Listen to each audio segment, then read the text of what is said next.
these are the talismans we were promised. Yes, and I made a quick count. There are far more than we could have hoped for. Enough to outfit an entire company of soldiers, in fact. Considering the involved process, that they were able to manufacture so many in such a short span of time is nothing short of a miracle. Once we have distributed them to our allies in Eorzea and the Far East, we'll have a fighting chance to bring down the other spires, just as we did with the Tower of Zot. Or we could use them to invade Garlemald proper, and strike directly at the Telophoroid's base of operations.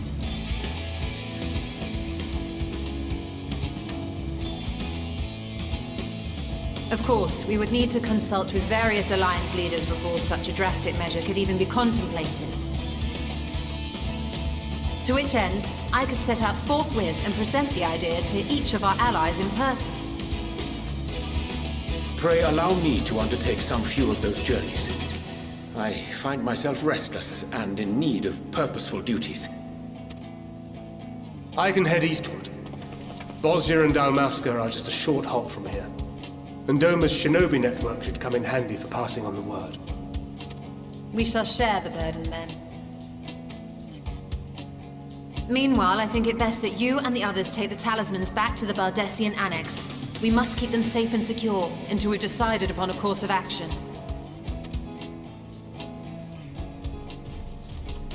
Please, I must speak with you.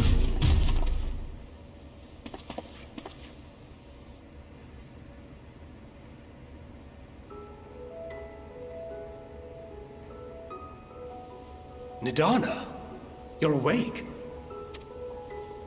Yes. When I spoke with the carer at my bedside, she told me that one of the Scions, a young woman, had cleansed me of the tower's corruption.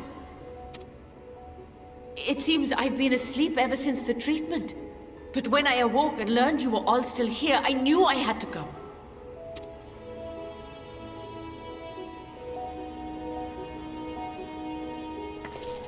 As you said, Nidana was captured only recently. Such a brief exposure is swiftly cured, so I tended to her before we gathered at Megaduta. And I am truly grateful that you did. I cannot thank you enough. All of you, for everything you've done. Destroying the tower, rescuing our people. You've saved Thavnair from an awful fate.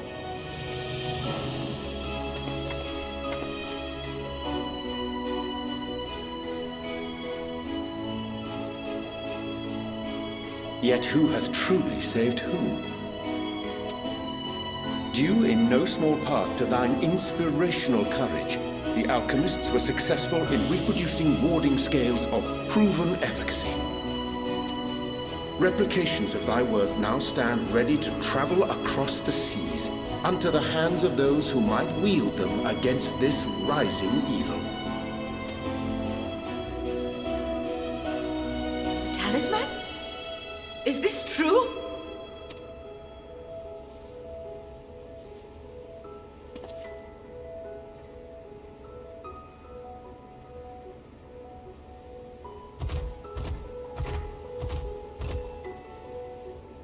Oh, I was so groggy from sleep. I didn't even think to ask. Oh, our great work sent across the seas. It was worth it. Oh, it was all worth it.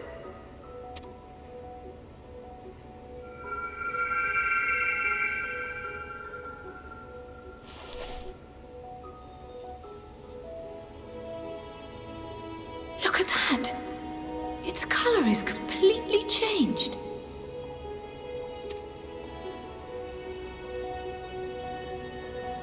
What do you have there?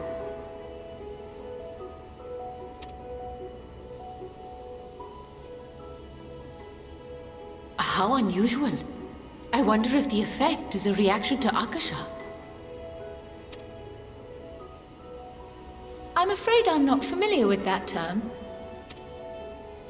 Akasha? It is one of the unseen energies defined by Harnish alchemical theory. Though a gross oversimplification, some describe it as an essence influenced by feelings. You imply that it is distinct from ether? Foreign scholars often conflate the two, but we see them as separate concepts. Ether is an energy which permeates the land. It exists within animals, objects, even the air we breathe, affecting all through which it flows. Akasha, on the other hand, exists in a domain beyond our reach, a gift bestowed from on high, or torn from the heavens in some traditions. Akasha can neither be created nor destroyed. It is beyond our power to purposefully alter or manipulate.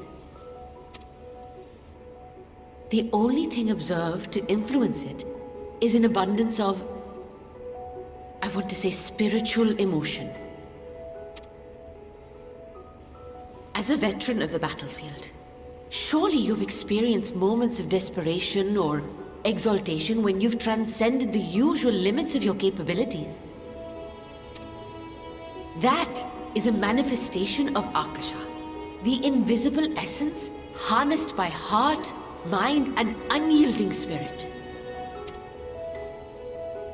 I really must hear more about this theory. Our disciplines are based entirely upon the idea that ether is the fundamental form of all energy. I'm glad my haphazard explanation has piqued your interest. But even for us, Akasha is a somewhat abstract field of study. A lack of practical application lends itself poorly to formalized research.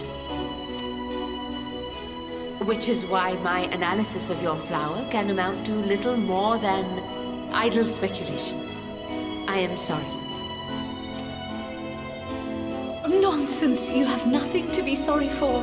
Your insight is much appreciated.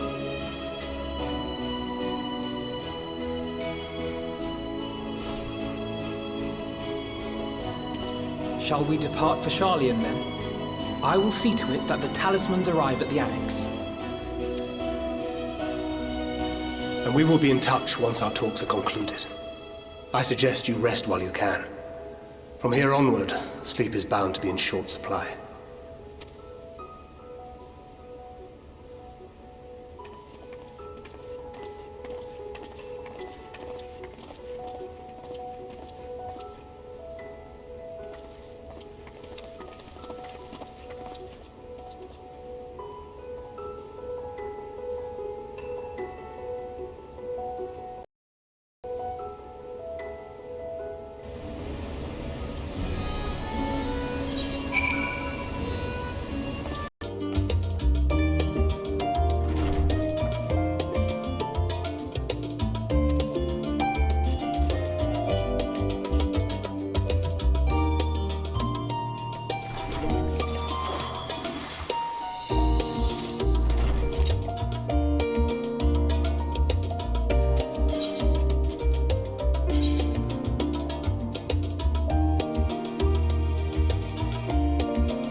Take heart and protect them well.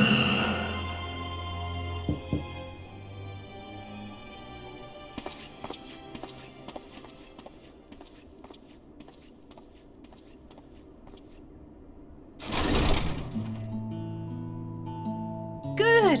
You're here! You haven't eaten yet, have you? We've bought quite a spread if you're interested. Only the finest dining from the last stand.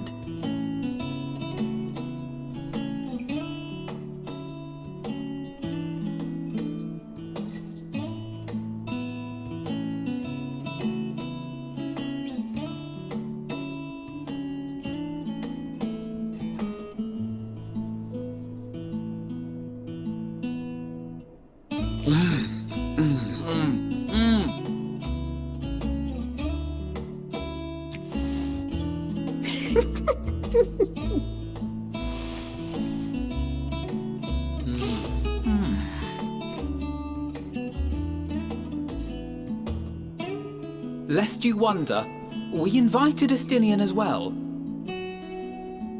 But he refused with a rather grim-faced, "No, thank you."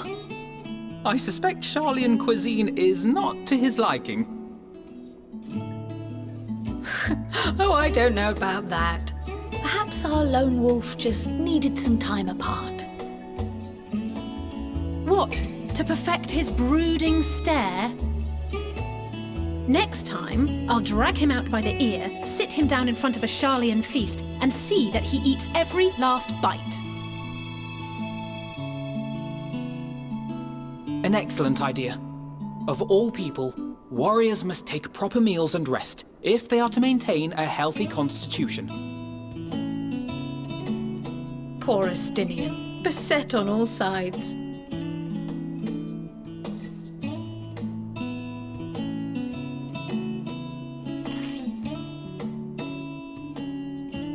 Speaking of one's physical condition, Mistress Quile, I hear you recently played literal host to Heidelin herself. And what an experience that was. Tiring, yes, but no lasting harm done. If anything, I should have liked to speak with her longer. I've not felt a hint of her presence since. Heidelin instructed you to carry that flower, yes?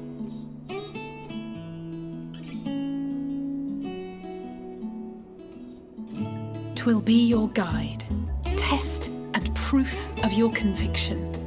And then something about seeking joy in darkness, was it? Come to think of it, isn't that what happened with Nidana back in Radzat Han? The flower did seem to radiate a joyful glow, as if reflecting the elation we all felt, the relief of a people with renewed hope. Indeed, and in turn I felt buoyed by that radiance. 'Twas akin to spotting a beacon and knowing we were on the right path. I know we've not yet triumphed over the Telophoroi, or learned the full breadth of the Forum's plans. But even within the midst of our struggles, we find small moments of joy to sustain us. Rare and hard-won perhaps, but it is this pursuit of happiness that gives us the strength to carry on day after day.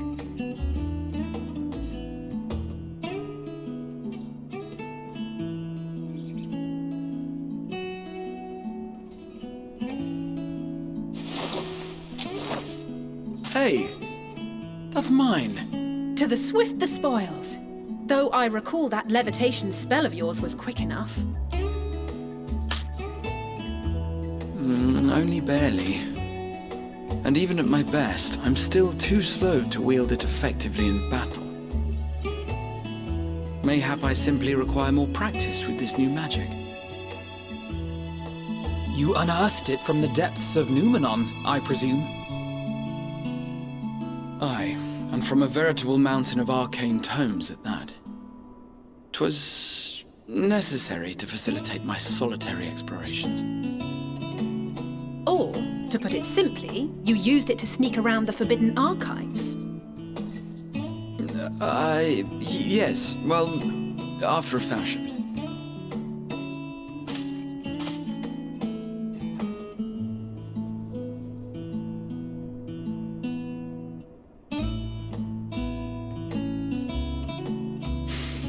They're tall, you see. The shelves, they're too tall for me. And I could hardly move the library's platforms without attracting attention now, could I?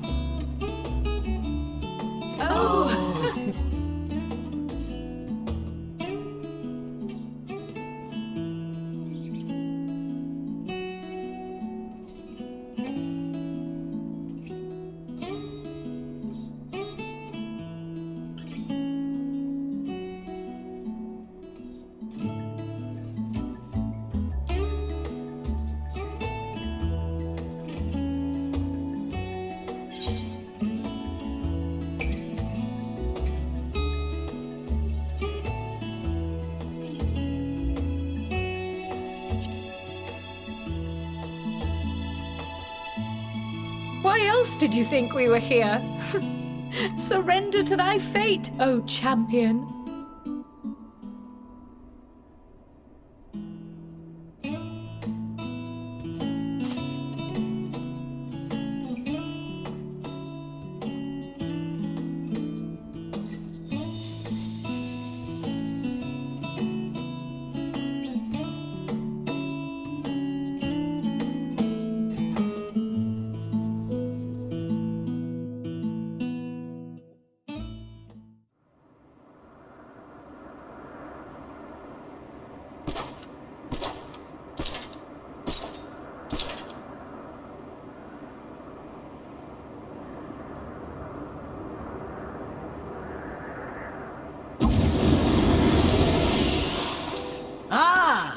Enjoying the bracing cold, I see. Do you not own a warm coat or a cloak? Something in fur? Or fashioned from the skins of your enemies? Or... well, never mind that. I come to you once more as the bearer of bad news. Our tower in Thavnir has been toppled, and I need not tell you by whom. Given how many we have at our disposal, the loss of a single spire is hardly fatal to our plans. It does, however, slow the rate at which we siphon ether. If they continue to preoccupy themselves with the towers, then all will be well. But should our foe prove bold enough to strike at us here, then the timing becomes... questionable.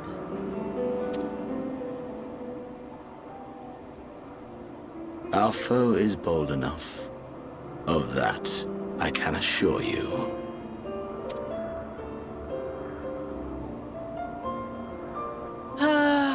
Yes, very well then. I suppose I must prepare a proper welcome. Honestly, talk of your nemesis is the only thing you seem to enjoy. Does nothing else spark your interest?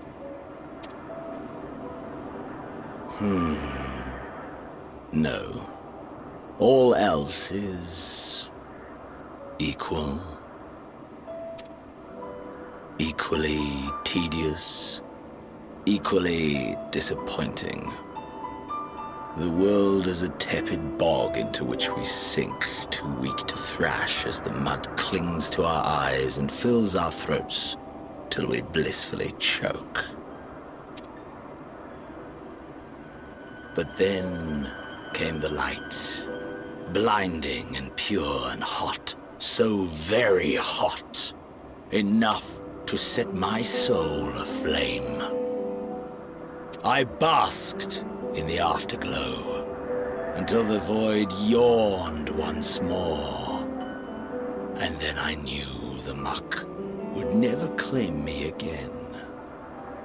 There was naught for me ahead, so I drew the curtain on all that had come before.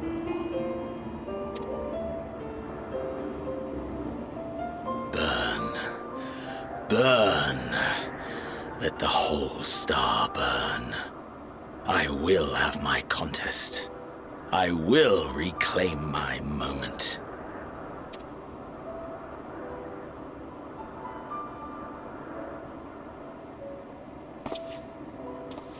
How wonderful that the emptiness of death has not dissuaded you from committing your life to its pursuit once more. I don't know whether to envy you or pity you. You question my disinterest, but what of yours? Despite your noisome antics, I sense you take little pleasure in this endeavor. Mercy, my lord. Such pointed barbs from one who barely acknowledges my existence. Nevertheless, you are mistaken. For I do find this part somewhat enjoyable. You see, when I was mortal, I would always have the same dream. It was a fragmented thing, disjointed. All the faces incomplete. The setting too was unknown to me. So I thought it simply a fantasy of my sleeping mind. Until one day, I realized it was showing me the truth. Much as your dream of the final days enlightened you.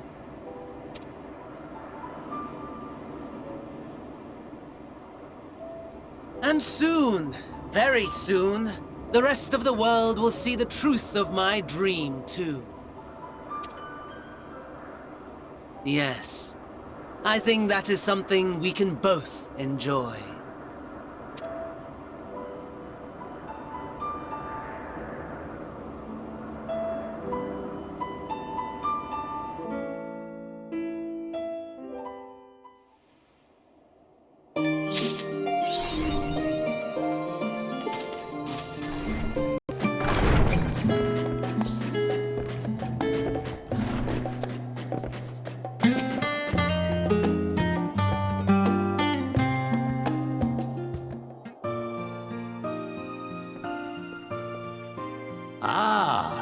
I remember you.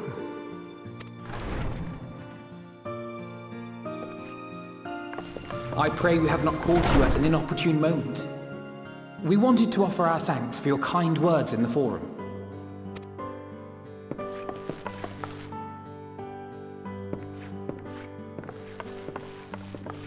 Well, I could hardly let that Inquisition go unchallenged. I've always believed that curiosity should be nurtured, not stifled. Thankfully, a majority of my colleagues agreed. A slender majority, aye, but a majority nonetheless. Had the vote not gone our way, we would be having a very different conversation, if any at all. Though I'd like to think you would have not given up on our cause. I'm told you paid a visit to the Annex afterwards. Yes, that's right. I was hoping to speak with the grandchildren of my dearly departed friends Galuf and Lucia in a less dour setting. But it seems I just missed you.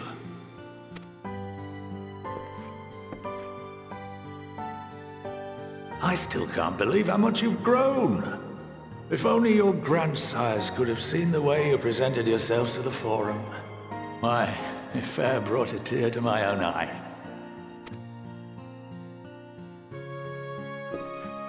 You must have the patience of a saint, putting up with this lot and their antics. Never mind Matoya's prize student. Luckily, I know a thing or two about managing unruly younglings. If you ever need advice, don't hesitate to ask.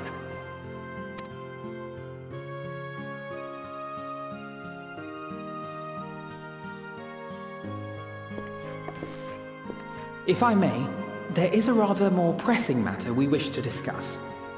What can you tell us of this duty that the Forum must fulfill? Nothing, I'm afraid. Like all humble servants of the Forum, I am sworn to secrecy.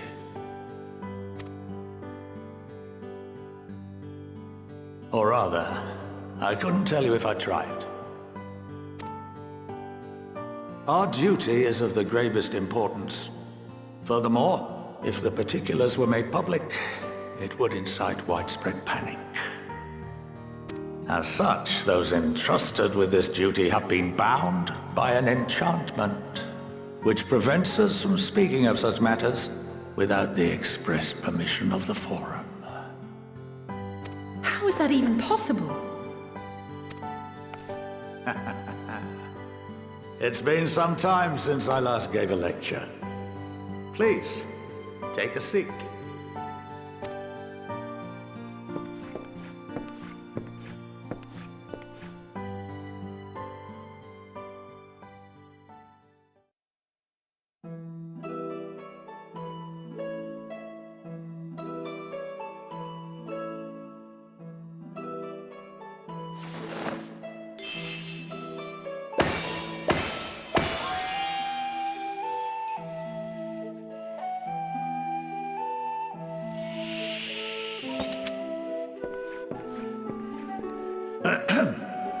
We shall begin by reviewing the fundamentals of etherology.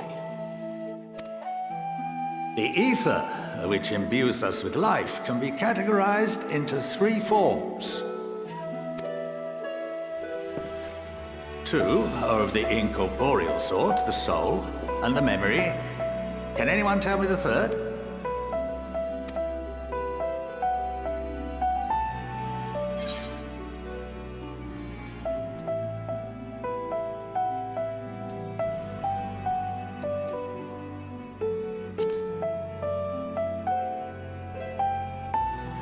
Yes, very good. This is the form with which the layman is most familiar. Consumed by even the simplest of daily activities, and replenished by the food and drink that sustain us, this form of ether is in constant flux. In contrast, the ether that comprises the soul is rarely subject to dramatic change. The same can be said for memory, as the two are intrinsically linked.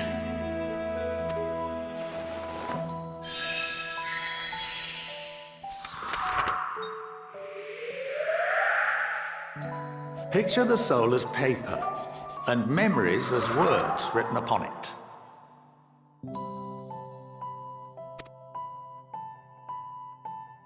Now, what would happen if that paper was doused with ink?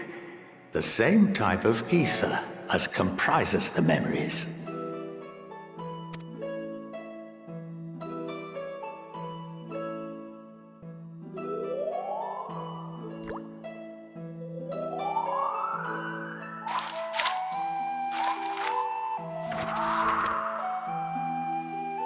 It would blot out everything that was written. Precisely. We would be unable to recall the memories, and any activities that depend upon them would be hindered as well. In fact, this exact phenomenon was observed on a vast scale not so long ago. And what might that have been?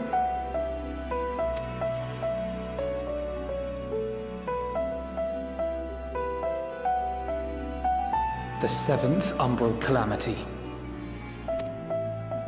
The people of Eorzea vividly recall Bahamut breaking free of the Lesser Moon and raining hellfire down upon the realm. But no one could seem to remember the events that followed immediately afterwards. Indeed. To this day, we have yet to determine whether it was an unintended consequence or a deliberate act. The enchantment which binds me and the rest of the Forum is based on a similar principle. And yes, it is a contravention of the Charlene prohibition against the practice of memory manipulation. Only when a new member is inducted and told of our great duty are they subjected to the process. A necessary evil. You have my word that it would never be used to manipulate the populace? I should hope not. But can this enchantment be dispelled and your memories restored? If 9/10 of our members give their approval, then the process may be reversed. Then, and only then, would we be able to speak freely to others of our sacred duty. Barring that, we must wait until we return to the ethereal sea.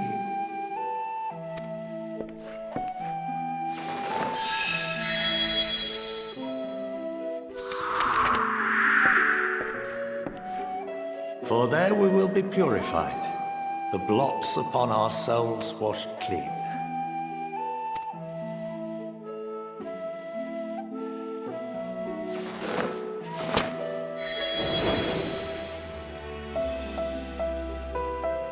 And our memories drift apart and dissolve. Rather defeating the purpose, I suppose.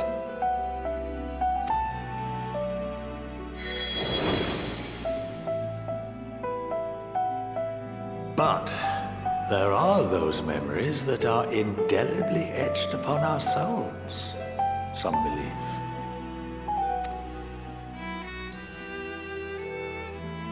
What happens after that? we are reduced to pure ether, coalesce with that of others, and create souls anew.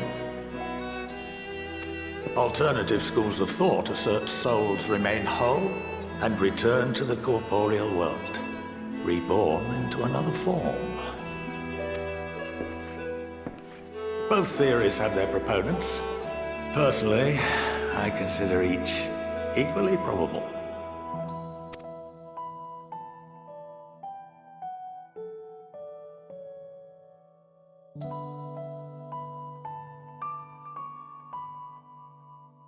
Well, I think that's enough education for today, now that I've given you some food for thought.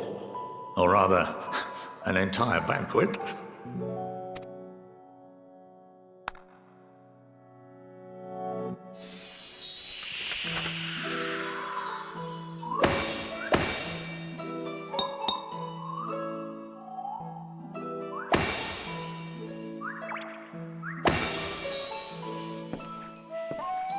I would remind you that although I'm unable to assist you with certain matters, the resources at my disposal may still be of use to you. I'll arrange for you all to be given the run of Phenomenon.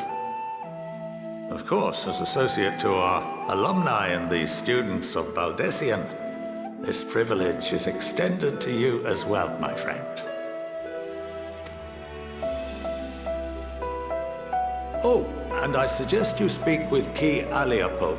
She's well known among the artisans of Sharlayan, and her network of contacts may prove useful in your search for knowledge. I wish you all the best in your pursuits, wheresoever they may take you.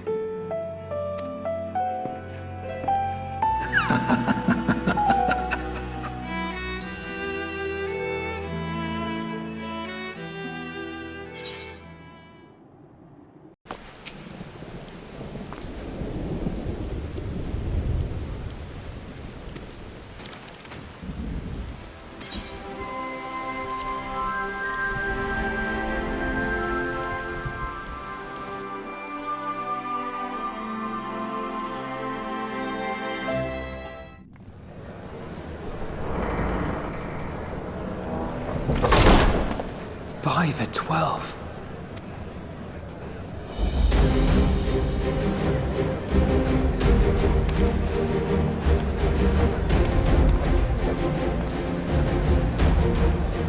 Glad you could join us. I hope you don't mind, but we went ahead and started without you. As you can imagine, our traveling companions were eager to become acquainted. 'Tis a rare thing indeed to see such a diverse and talented group of individuals assembled for a single purpose. We fight not only for the sake of Eorzea, but for the entire world, including the people of Garlemald. Much rides on the efforts of the Ilzabard contingent. Indeed, which is why I am glad to find myself in the company of many trusted comrades, yourselves included. Lucia! I have come at the behest of Lord Emmerich, who has honored me with the role of Ishgard's representative. For the good of all nations, not least my former homeland, I am determined to see this mission through to its end. We have a hard road ahead of us, but walk it we shall, together.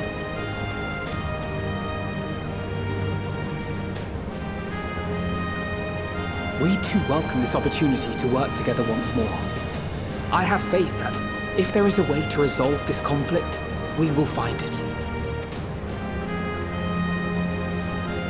Allow me to introduce you to the rest of our company.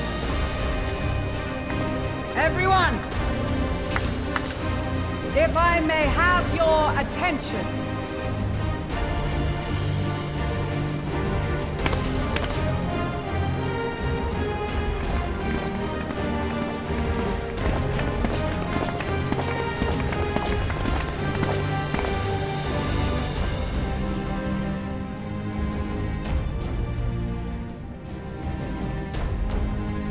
Might I ask you to speak first?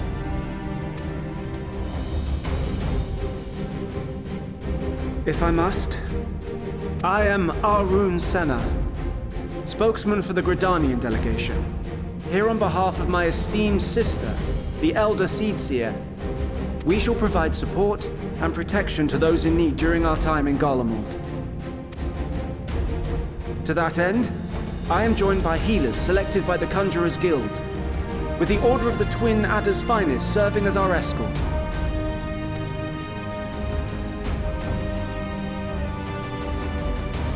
Of course, with an experienced white mage such as yourself accompanying us as well, those requiring more involved treatment will be in safe hands.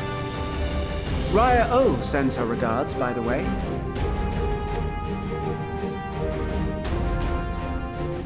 Suppose I'd better say my piece. Wait, I know you. The name's Sicard, in case you've forgotten. Truth be told, I'd rather you had forgotten.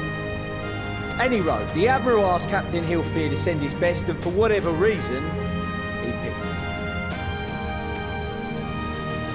Of course, if I'd refused, I'd be the laughingstock of the bloody executioners, and my reputation's taken enough of a keyhauling as it is. But more importantly, like any pirate worth his salt, I know when you're staring down a storm, you gotta trust in the commander of your ship. So if the Admiral wants us to go to Garlemald, not for plunder and glory, but a promise of peace in our time, then that's what we'll do.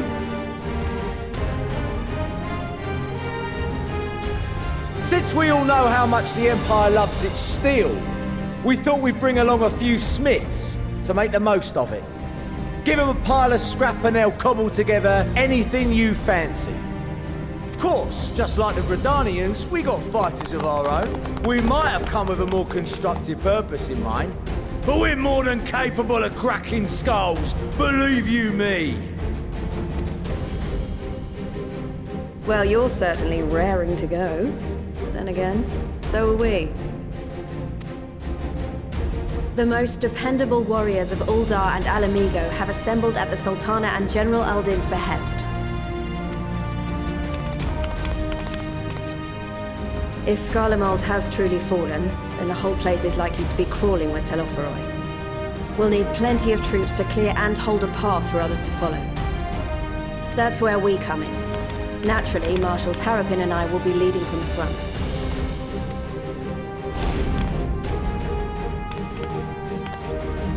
It's been some time since I last saw you in your element on the battlefield. From what I've heard, you've become pretty fearsome yourself. Master Matoya, the Avatar of Destruction.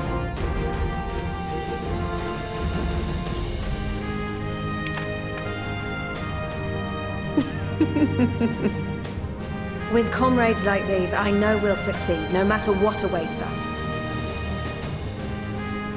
And then we might finally get a chance to enjoy a good long rest. But until then, let's give it our all.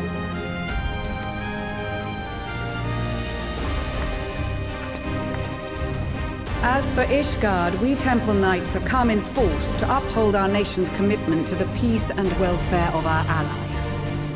Bitter cold of Garlemald is a formidable enemy in of itself. Our experience fighting in ice and snow will prove invaluable in the days ahead. Accordingly, I have been designated commander of the Ilzabard contingent. I will do all in my power to provide you with the leadership and guidance you require. The four high houses, House Hylinart foremost among them, have arranged for a host of machinists to join us on our mission. Their knowledge of Imperial Magitech is sure to be a great boon. They will address any problems of a technical nature, together with the smiths of Limpsa Lomitsa. There is another awaiting introduction. Lord Emanolaine! Ah, yes. Emanolaine de Forton, at your service. Though, lest there be any misunderstanding, I should stress that I've not become a fearsome warrior while you were away. Rather, far from it, actually. My brother, in his infinite wisdom, decided this would be an excellent chance to make something of myself. Oh, and fight for world peace and all that. But should the opportunity arise for a spot of ballroom dancing, I will be your twinkle-toed gentleman of light.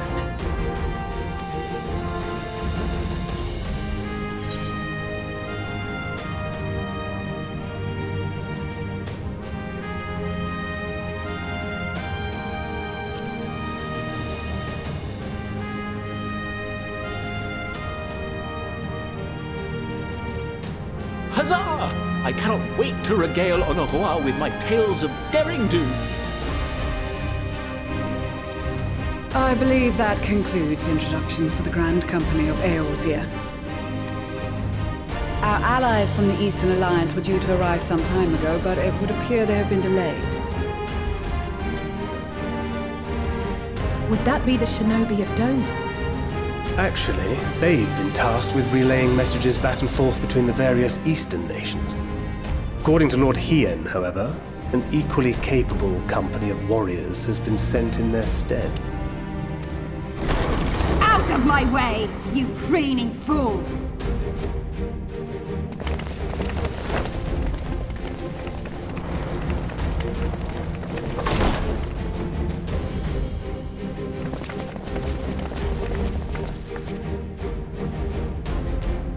Forgive us for coming late. We are the delegates of the Eastern Alliance. Cyrena, and you've brought company. For battle and blood we come, as a step is sorely lacking in both. No towers befoul our lands, so we marched on those of Doma, only to find them beyond our reach. But now our thirst for slaughter will be slaked. No quarter to the enemy! Sadu Hatun, no. We go to make peace with the Iron Men, not war. Warriors of the Steppe, we've heard many tales of your bravery. We welcome you as allies. And these other ones you have brought are... members of the Dalmascan resistance group, Lente's Tears. And the Bosnian resistance. Between them, they have a wealth of experience in espionage, and are particularly adept at infiltrating Imperial facilities. Which is fortuitous, since Garlemald's domain is so vast that I could never hope to handle reconnaissance duties all by myself. Dalmasca, Bosnia, Alamigo. All lands which have suffered the tyranny of the Empire. I would never presume to question your motives. Nevertheless, I must reiterate that our goal is to aid the victims of the Telophoroi, the common folk of Garlemald. And they are victims, make no mistake. Though I understand that many may struggle to see them as such. You're more right than you know. For every one of us that answered the call, there were a dozen that refused. Not only in Alamigo, but everywhere we went. And who could blame them? The Empire's always been the enemy. But after seeing what we've seen, fighting and working against and with Garleans, there's no denying the simple truth. They're just people. No different from you or I. They've got their share of liars and murderers, but so do we. So do we all. Fordola, who once swore herself to Garlemald, has proven herself a trusted ally time and time again. Every Eorzean here knows Cid Garland, the Imperial defector who shared with us countless technological wonders. Maxima, who stands with us today, tried to reform Garlemald from within and make peace with Doma. So you can believe me when I say that every fighter here understands and accepts that the Imperials are not monsters and are deserving of help. Or at least that they were able to put aside their feelings for the greater good. It won't be easy, but we're all determined to make this world a better place.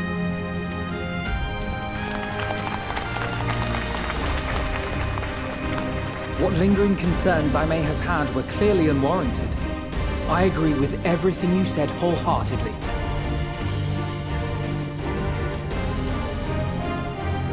Then we are in accord. Now, let us review our strategy.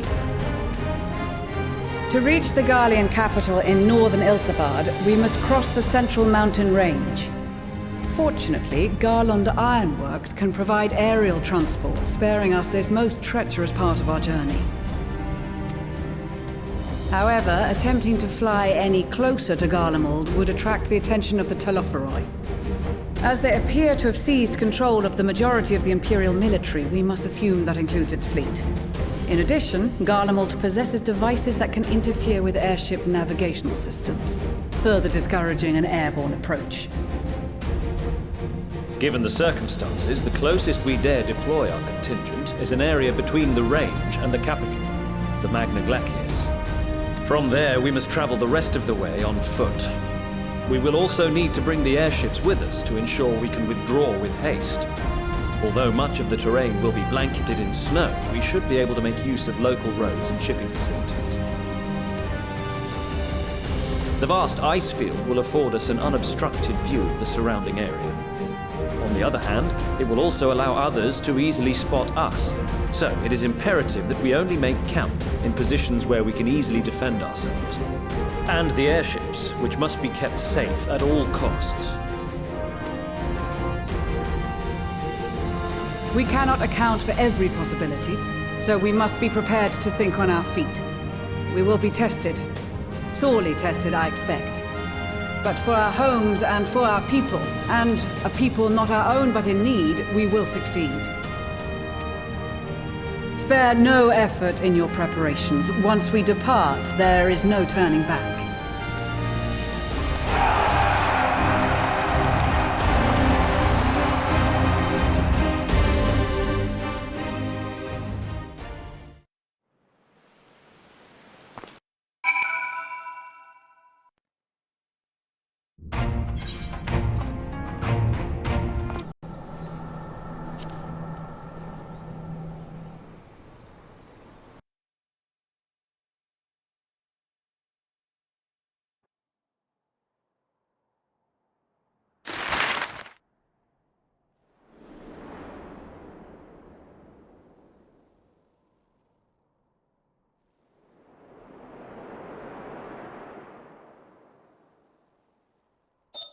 Ilsabard, divided in twain by a vast mountain range. Those who would traverse its jagged peaks face peril at every step. But why go by foot when one can simply fly?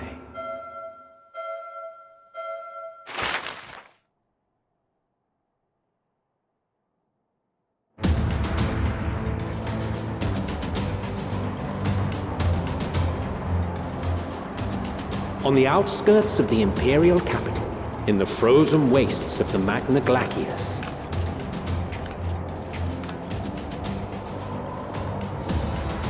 the winds howl in icy protest, as if to warn against further trespass.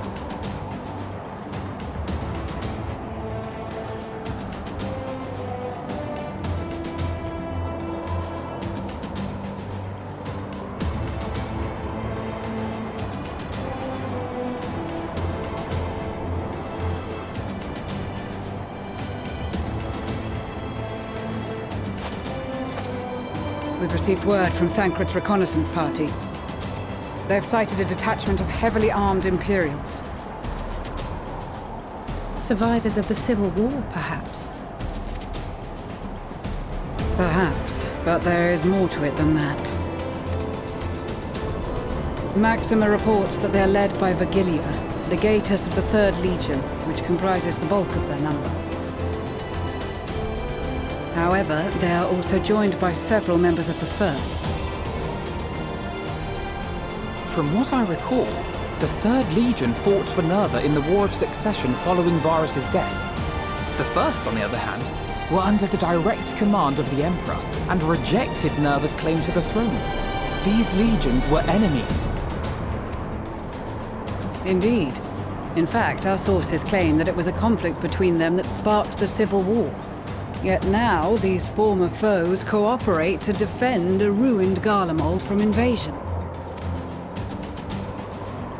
Then it is all but certain they have been tempered. So, what's the plan?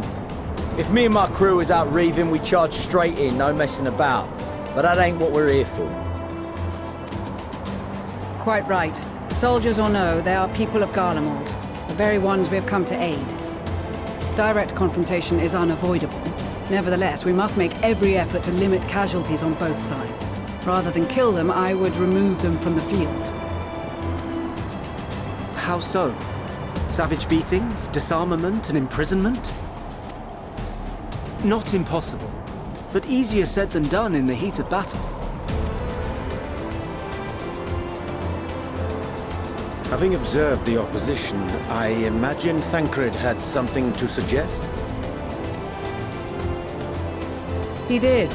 He and the other scouts have already infiltrated a supply depot some distance beyond the Imperial detachment's current position. Stored within is a stockpile of Magitech armaments, and once we give the signal, Thancred's team will destroy them all. In so doing, we will deprive frontline troops of materiel, and likely force the detachment to send men to investigate. Divide and conquer. Not a bad idea. Once the scouts have finished their preparations, we will split into two groups. The first will form the vanguard, while the other brings up the rear with our supplies.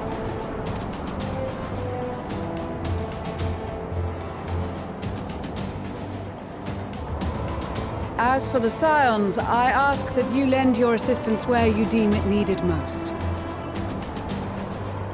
I would prefer, however, that you accompany the rearguard and be prepared to join the van at a moment's notice. Kept in reserve as our trump card, so to speak.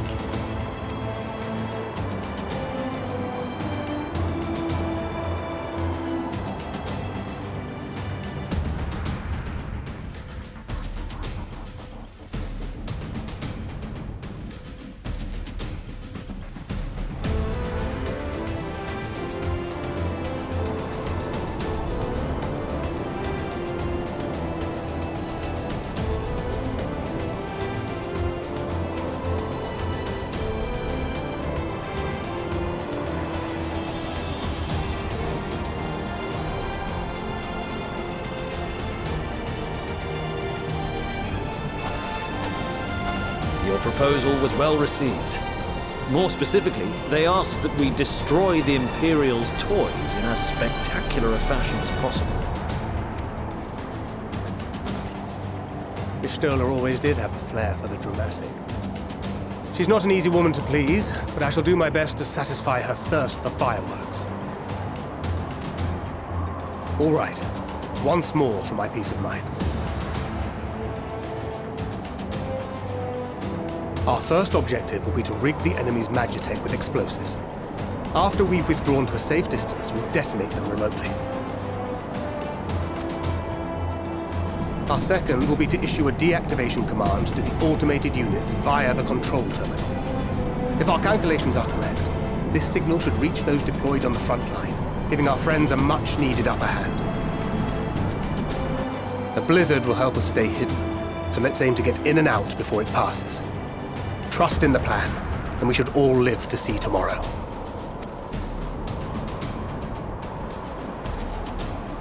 In the meantime, I will relay messages back and forth as the situation unfolds. You'll forgive me if I ask again, but are you certain you wish to play the lone wolf? Wouldn't have it any other way. Call it foolish and reckless if you like, but I'll get the job done. I always do. Very well. I wish you the best of luck.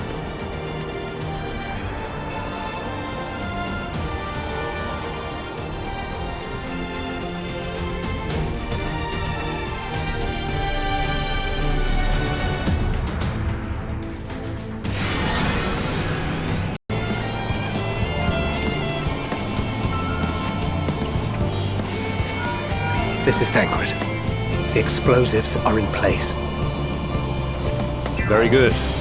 All is proceeding as planned. Head to the control terminal. It should be to the northwest. Understood. Have the others wait at the rendezvous point.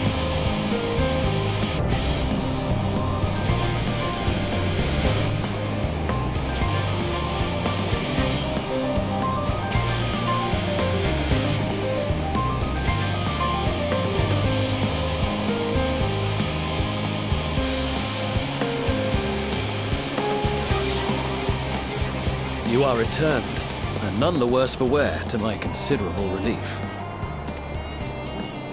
What news from our comrades? They stand at the ready. Excellent. And let the fireworks begin.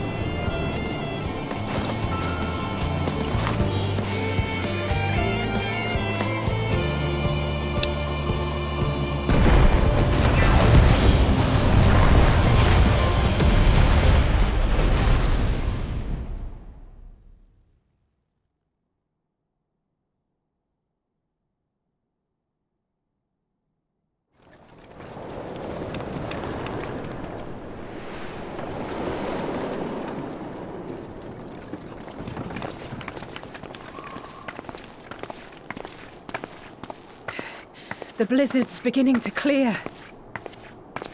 The vanguard should be engaging the Imperials any moment now, if they haven't already. Ishtola and the others are with them, so I'm sure they'll be all right, but...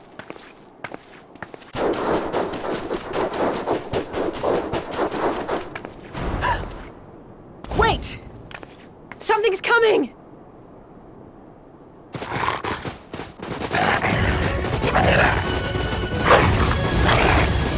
Oi, oi!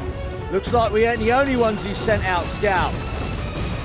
Keep them away from the carriages! We lose those, and we're as good as dead!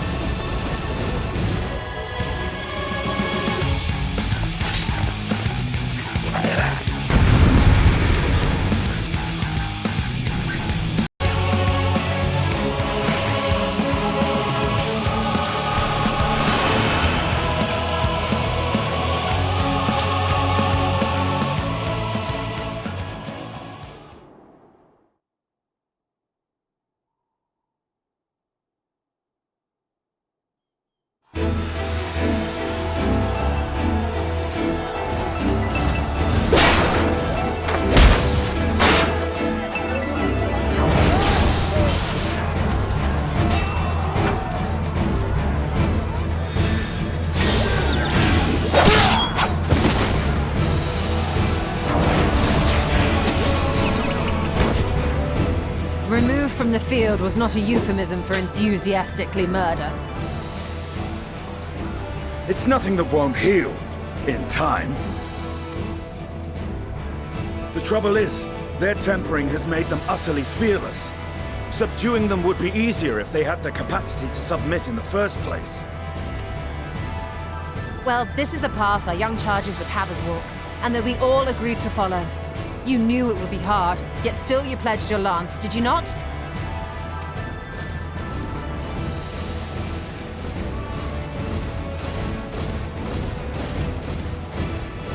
That I did.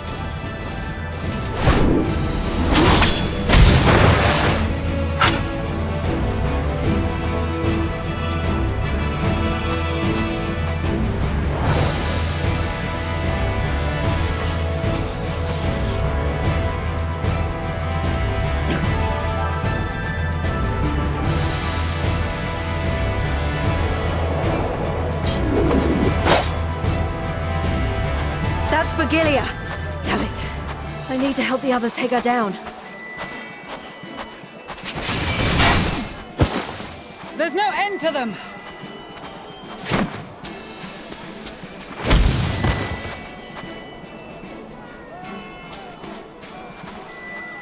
I was wondering when you'd turn up.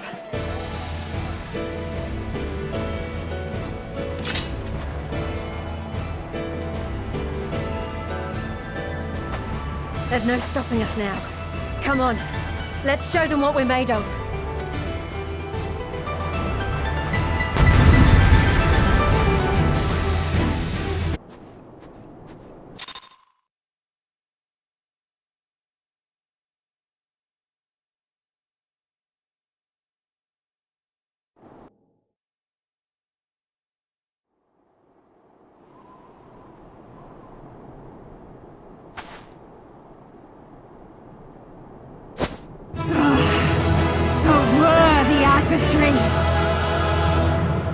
Rest!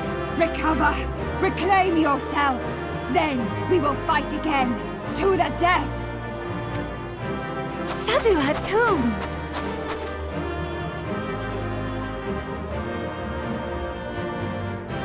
That was the last of them. The day is ours, thanks to your timely arrival. What of the supply caravan?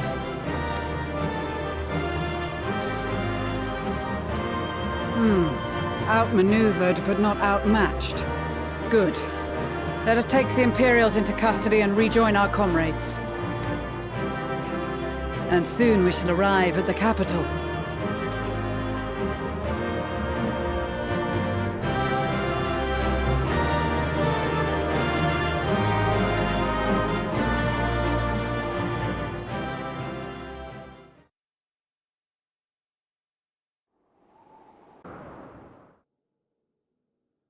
So cold and unforgiving.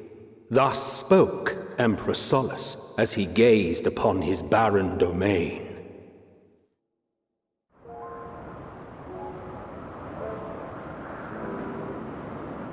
"800 years it had been since the Garleans first set foot here. Bested by the Kavosi after centuries of war and driven from fertile southern pastures into the blasted northern wastes.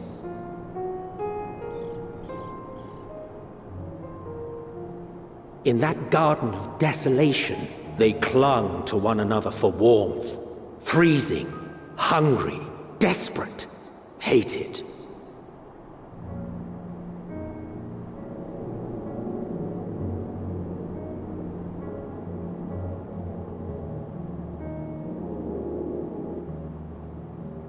The chosen forsaken.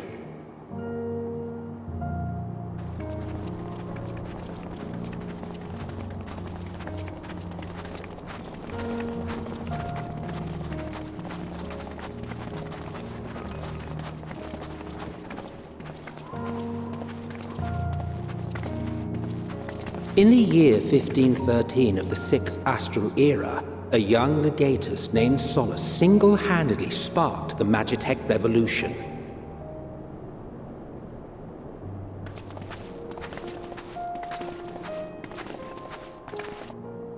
How did he conceive the machina that feed on ceruleum?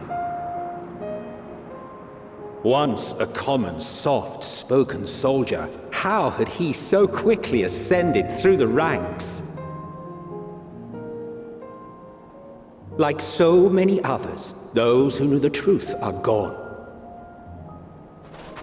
Taking in the capital with his eyes for the first time, I recall thinking to myself, far colder on the earth than in the heavens. Yes, far colder indeed, bitterly so.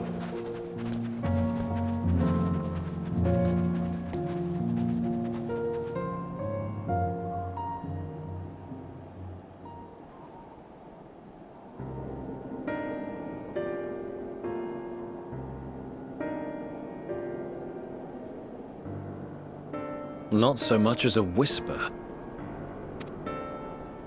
The roads leading beyond the city walls would have been used less in recent years. Nevertheless, this was one of the most important gateways into the capital. A buzz day and night with activity, aye. Merchants passing through the checkpoint, many of them stopping at the local hostelries. Surely they cannot all have been tempered. We can consider the question after we have made camp. If we spend any longer outside, we may well freeze to death where we stand. The tempered Imperials, too.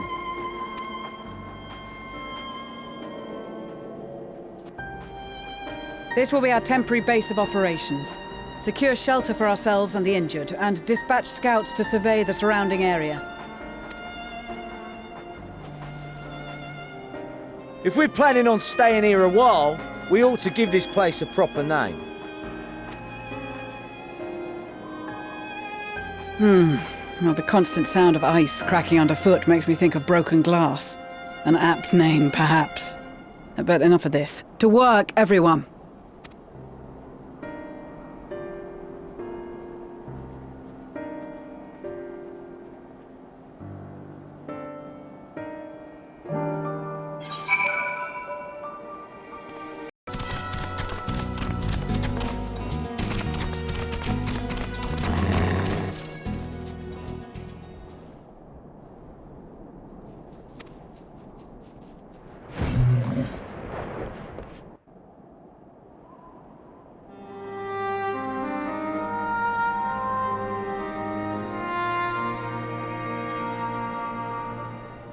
Our present situation is as follows. Efforts to aid the people of Garlemald have begun in earnest. Moreover, having entered into the capital, the Imperial Palace is within our reach. But before we proceed further, we must learn what has befallen this city. For therein lies the key to understanding and combating the Telophoroid's designs. I have a suggestion, if I may. Several of the Imperial soldiers we captured on the Magna Glaciers are members of the Populares and acquaintances of mine. Once we have cured them of their tempering, they should be able to give a reliable account of the events leading to the capital's downfall. A promising idea. I will assist the healers in their ministrations. Of course, I will require a proxy of my own, assuming you can spare one. Would you like a hand? No, I am sure we will manage. Better that you take my place in the field. The noxious ether of this place disagrees with me, and as I shall need to draw on my own for the treatment, 'twill be prudent for me to remain within the camp. This talk of curing the tempered is all well and good, but I reckon the cold is a more pressing concern. All the houses round here are fitted with ceruleum heaters that could keep us warm and toasty. Problem is, the machines seem to have given up the ghost, and if we keep sitting around, freezing our asses off, we'll be next. My smiths reckon that with the right parts, they can have them working again, but it won't be easy. Understood. The machinists will assist them in the repairs.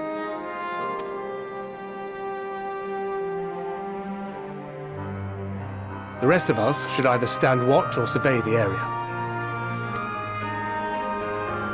We've made our presence known to the Telophoroi. They will be searching for us, if they have not already ascertained our position.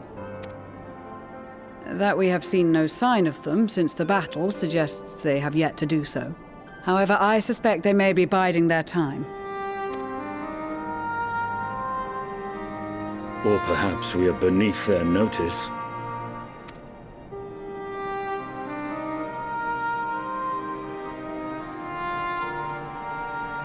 In any event, we'll find no answers standing around here.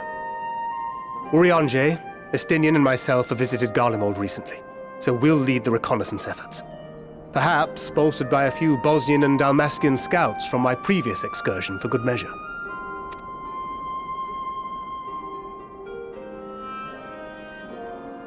Don't forget about us Alamegans. We have experienced scouts of our own. Well now, this is turning out to be a rather sizable team.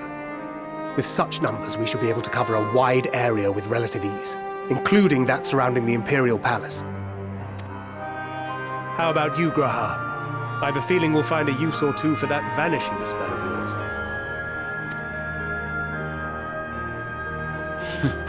'Twould be my honor to be of service, though I doubt that you of all people need rely on my tricks.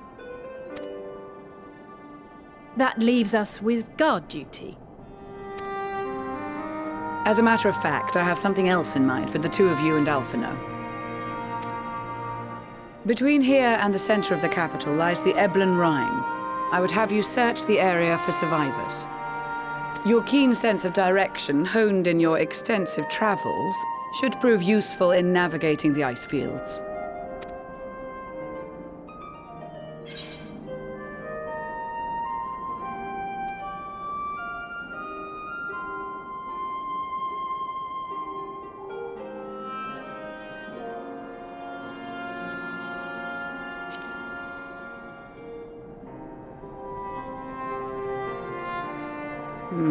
As ever, you do not want for enthusiasm.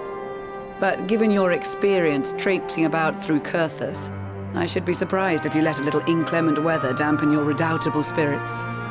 And even if that were the case, the promise of hot soup upon your return would surely spur you to action. You all have your duties. Let us make haste. May the Fury bless and keep you.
Blood trail. We found one. They were attacked.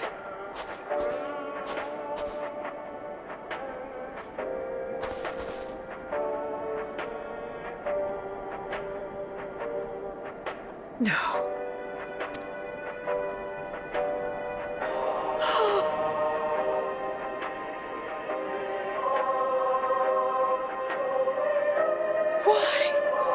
Why wouldn't they?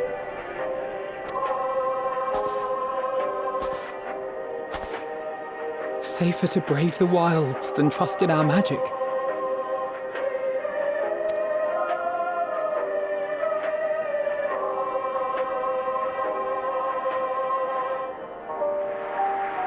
We should have... I should have...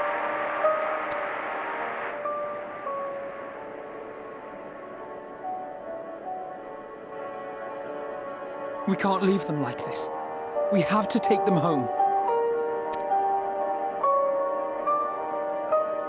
What if we're only making it worse?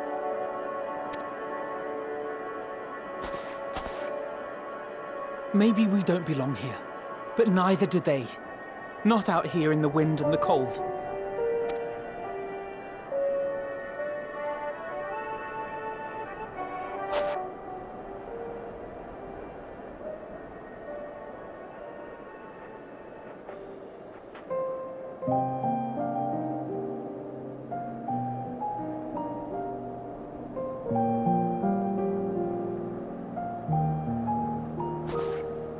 I heard the story about Varus's voice from beyond the grave. Of course, I didn't believe it, but Licinia and her sister did. Perhaps there is something to the tale after all.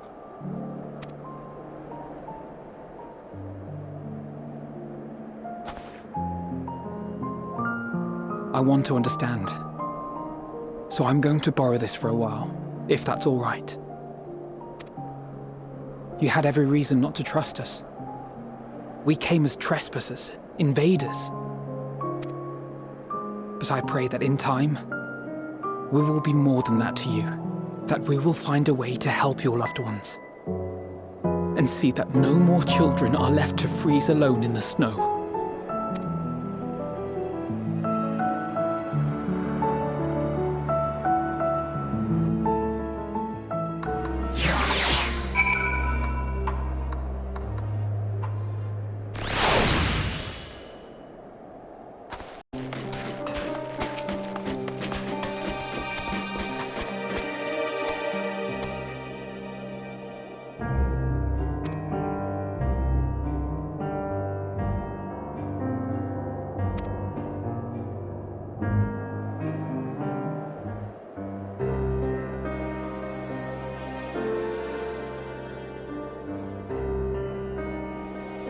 Thank you for your report.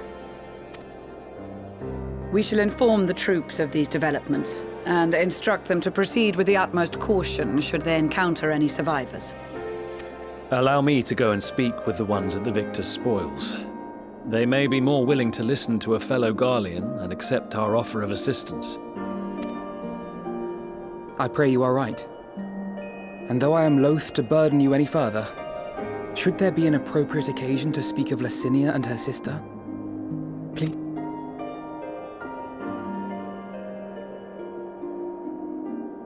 I am sorry to have put you through this.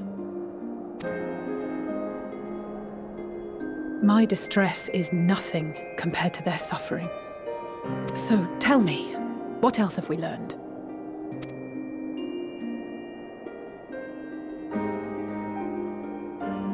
As you may have already heard, we have succeeded in curing the members of the Populares, Maxima identified. They have provided us with some intriguing insights into the current state of Garlemald.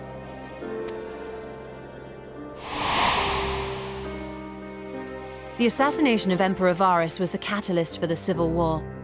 Nerva declared his claim to the throne, and his opponents refused to recognize it. Fighting broke out in the capital, where Nerva's 3rd Legion clashed with the 1st, who remained loyal to Varus even after his death. Of course, even Imperial warmongers would balk at the idea of turning their shining city into a battleground. Like burning down the wood to spite the wasps. Neither side would be so mad. Unless something or someone inflamed their animosity to such an extent that they could not help but act against their better judgment.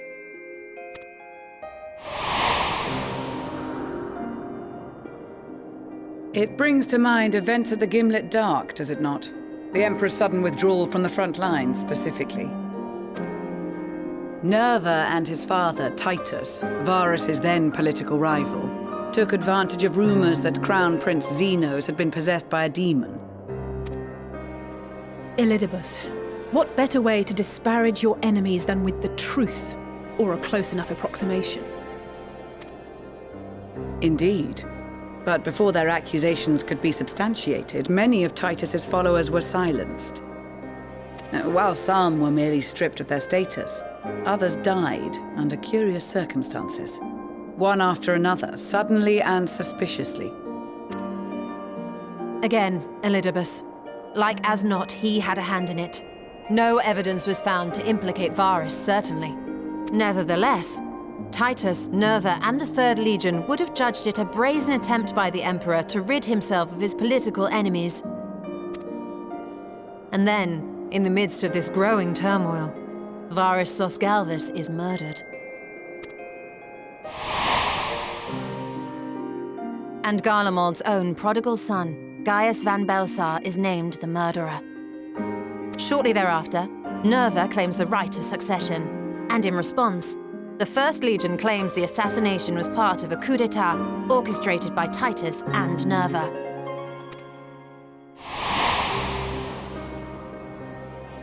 So no one is at fault, and everyone else is to blame. I should add that both parties received substantial financial backing, presumably to provide them with the means and encouragement to pursue a swift victory. And that these contributions came from the self-same benefactor. I'd heard House Brutus had been filling the 3rd Legion's coffers, but the 1st as well. It would seem so. Though the Populares determined that the 1st Legion received funds from a variety of organizations, all had connections to House Brutus. So Fandaniel, in the guise of Alisaie, was playing both sides against each other the entire time. The information we gained from my friends does not end there. One night, shortly after fighting broke out, the capital was shaken by an immense tremor. From that point onward, they have no memories, no recollection of any events, including our clash on the Magna Glaciers. But when asked about the Imperial Palace and its bizarre transformation, they somehow recall Emperor Varus giving them orders in their dreams. May the Tower of Babil stand as testament to the glory of Garlemald. This sounds awfully familiar. We have something to show you all.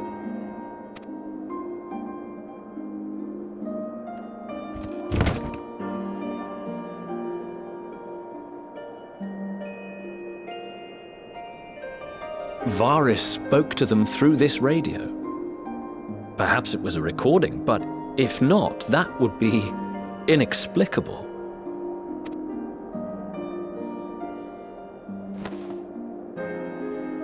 We are of one mind, then.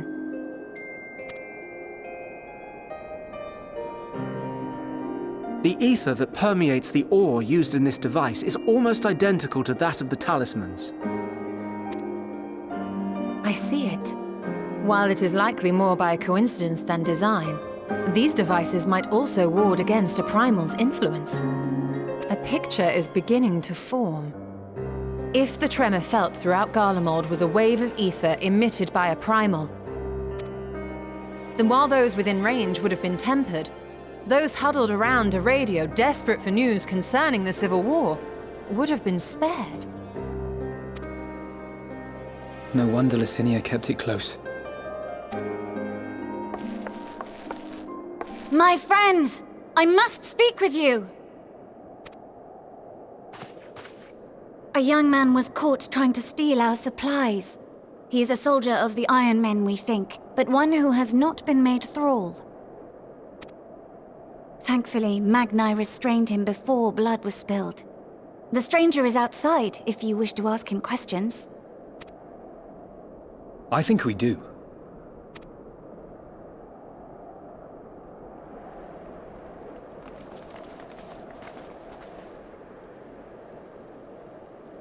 Who do we have here?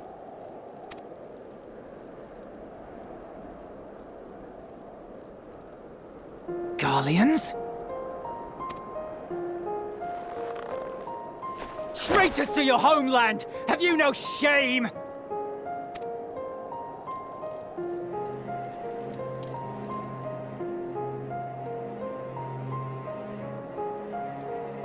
I am Lucia Junius, a Temple Knight of Ishgard.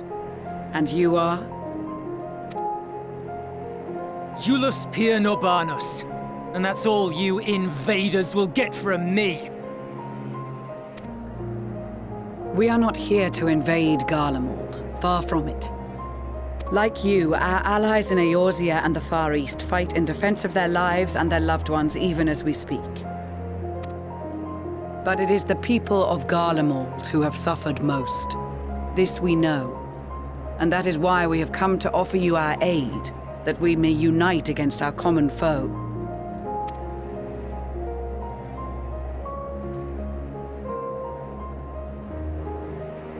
Whether you believe me or not, those are the facts. Now, answer me this. Why would a proud soldier of the Empire be reduced to stealing? The situation must be dire indeed for you to go to such lengths. If it is supplies you seek, we would gladly share ours, or turn a blind eye while you leave with your spoils. I will not negotiate. My commander will determine how to deal with you and yours. If you wish to treat with him, I will take you, but no more than 3.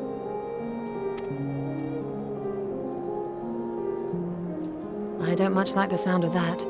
But if we do accept his proposal, I suggest the 2 of us and...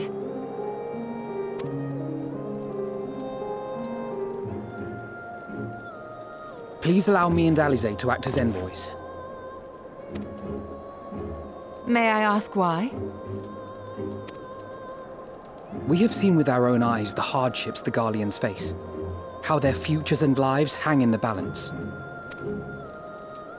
It's not the warmest invitation, but it's an opportunity to prove our intentions true. Maybe not a chance to make things right, but a chance to make them better.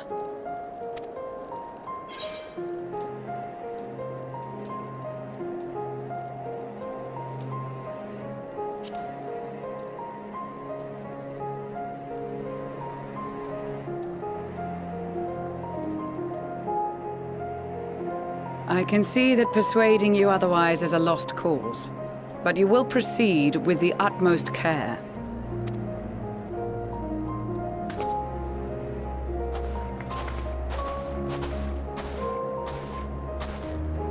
Couple of children and what? A sellsword? Is this an insult? Not in the least. You will find that they are more than qualified to speak on our behalf. There are many dangers on the road ahead. I will need that back.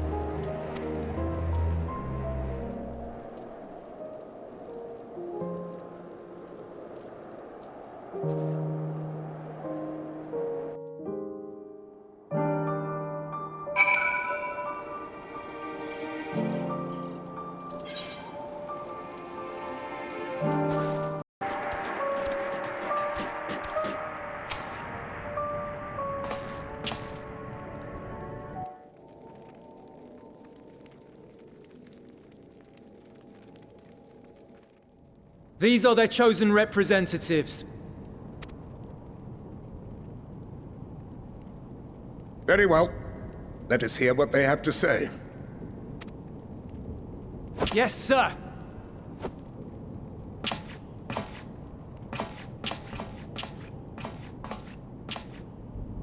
I present to you our commander, Lord Quintus van Kina, Legatus of the First Legion. The first? I had no idea you had survived.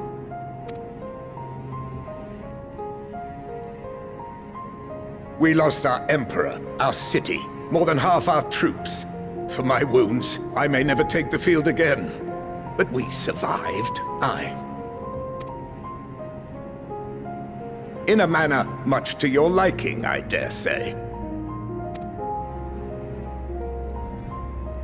We have no intention of adding to your misfortunes, nor do we bear you any ill will. Spare me. Though you children may speak in earnest, overtures of peace ever ring hollow in my ears.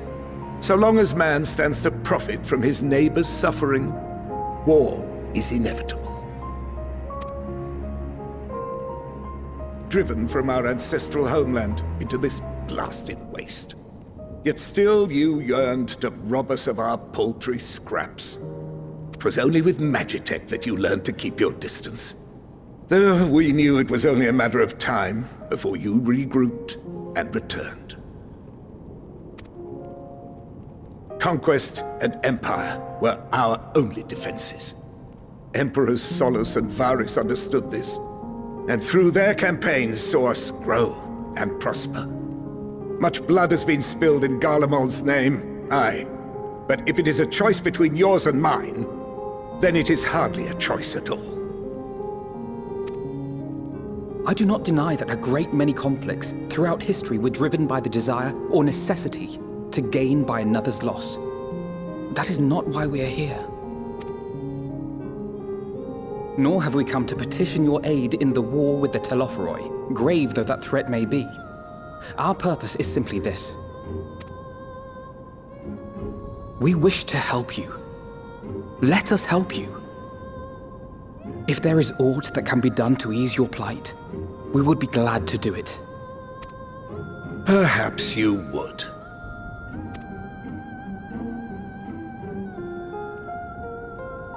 But regardless of the ideals you espouse, your leaders would not send an army into Garlemald if they did not stand to benefit. If we accept their aid, they will expect their efforts to be rewarded once the Telophoroi are no longer a threat. And after compensation and concessions, the great empire would be brought to heel. Her enemies rejoice at her downfall. Our third eye, a mark of shame.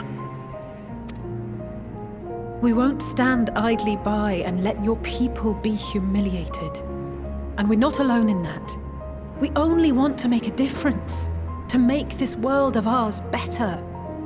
Surely you can understand that. What I'm trying to say is, there are so many people who just don't care about making you suffer. And maybe that's almost insulting after all the suffering you feel the world has subjected your people to, but believe it or not, that's the truth. And now we're here, And all we're asking is for you to tell us what you want, what you hope for. So much blood has been shed, so much lost. All because of this endless war. Who wouldn't want to end it? Can we not work together to face our problems as one?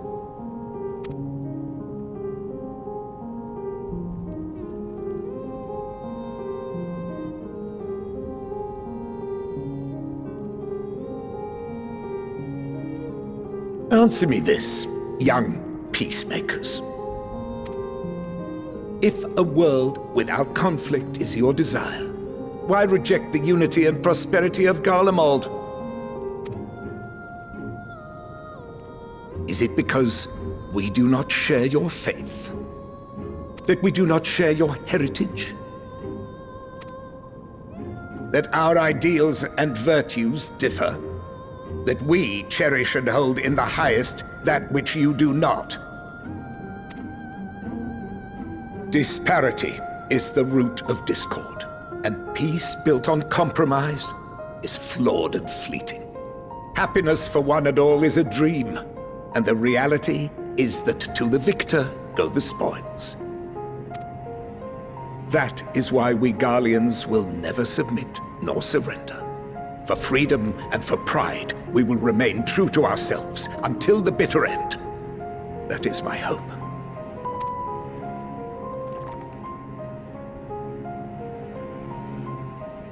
It seems there is nothing more to say on the matter.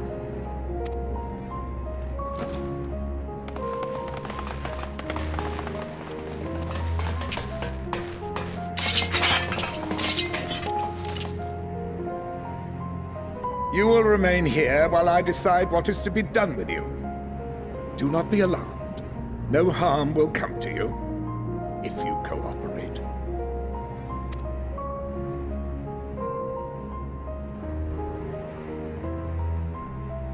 We will not resist. However, as your guests, I ask that we be allowed to speak with the other members of your group. As you wish. I had no intention of locking you up, as by dawn you would be frozen stiff and you're no good to me dead. You are free to move about the encampment, but there is one condition. Collar them.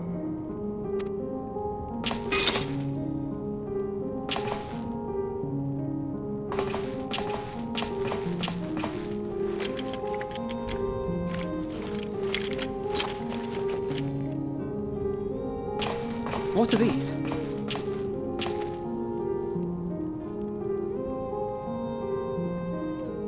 Incentive.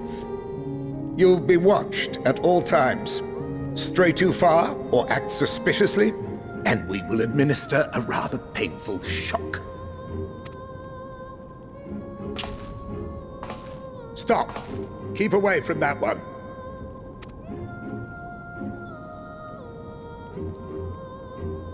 The champion of Eorzea is not so easily cowed.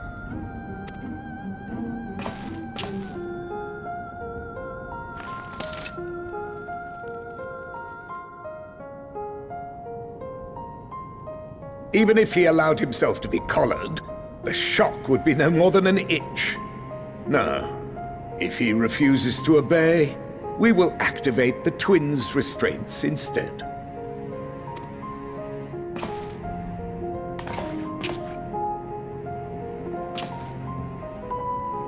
You needn't worry about us.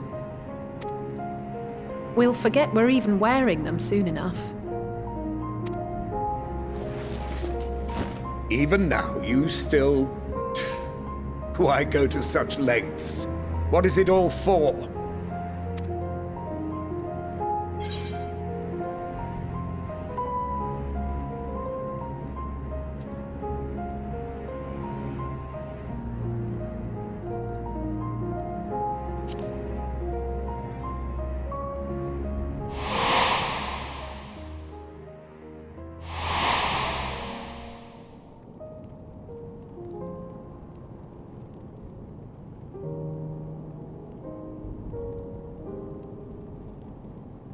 You are a curious one.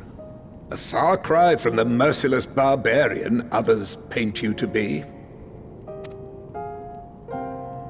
You will be their warden. Take them away. Yes, sir.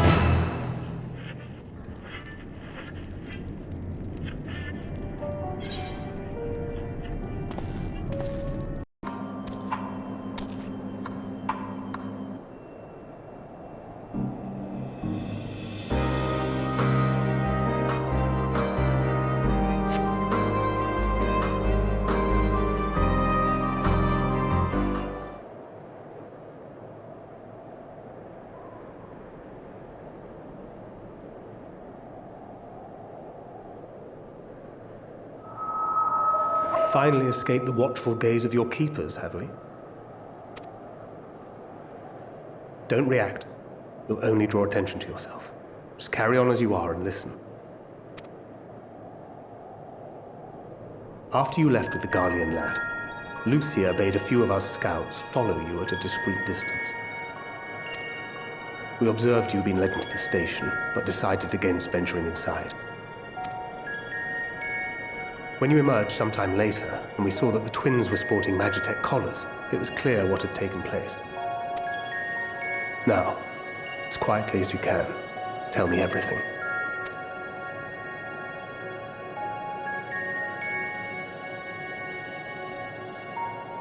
The Legatus himself, eh? Now there's a surprise. This is also the first I've heard of a plan to join forces with the 10th and storm the Tower of Babil. An interesting development, and perhaps the opportunity we've been waiting for. Our comrades back at the camp also received some rather promising news, but it's still too early to get our hopes up. For now, keeping yourselves out of harm's way comes before all else. Whatever demands the Garleans make, indulge them. With luck, this will all be over soon. Until then.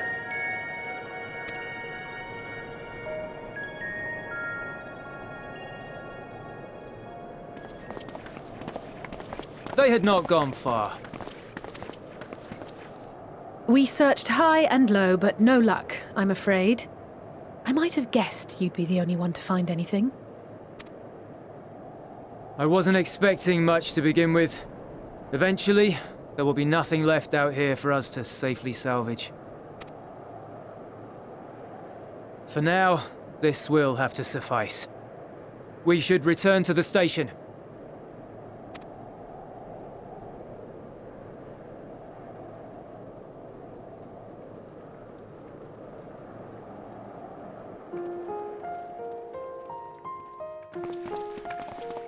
Ah, there you are.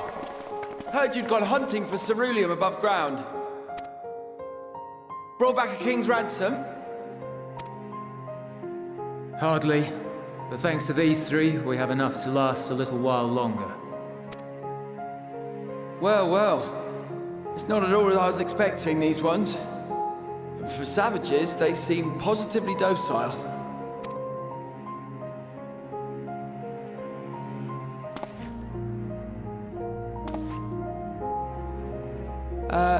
It's a poor attempt at humor. In all honesty, I'm grateful for your efforts. But even with another night of warmth, there are those among us who may not live to see the morrow.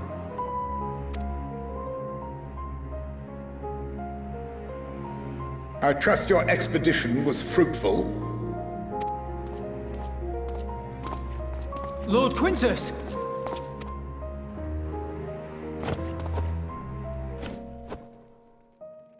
Use what you procured to refuel the armor.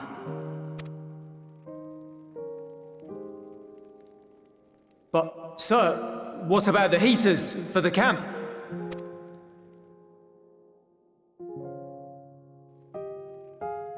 The time for action is upon us.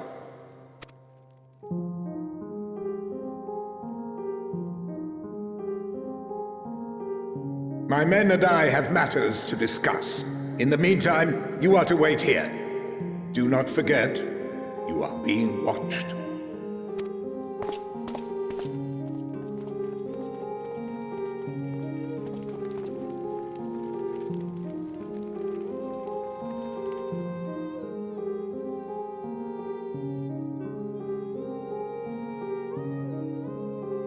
The time for action. What did he mean by that? I can only speculate. Clearly something requiring their magitech, given what we just heard. Whether they plan to utilize it now, or after they join with the 10th, is another question.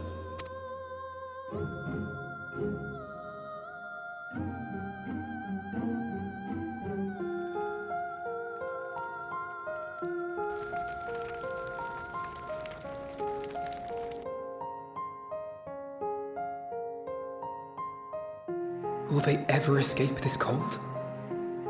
Return to and reclaim the idyllic spaces of which Jullus spoke?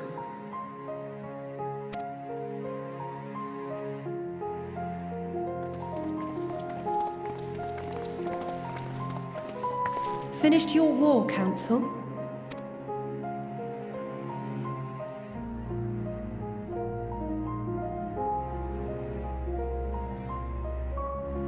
Alphino and Alisaie are to stay here, as our prisoners. They will be released once your comrades have relinquished their supplies and withdrawn from Garlean soil. Until our terms are met, they will be detained at a separate location.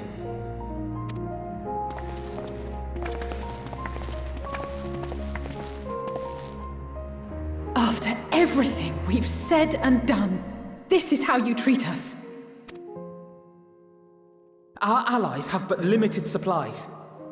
They may stave off cold and starvation for a short while, but what then?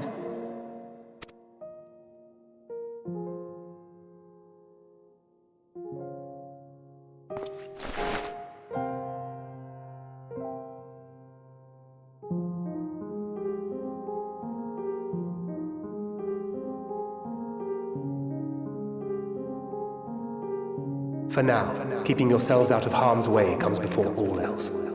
Whatever demands the Garleans make, indulge them.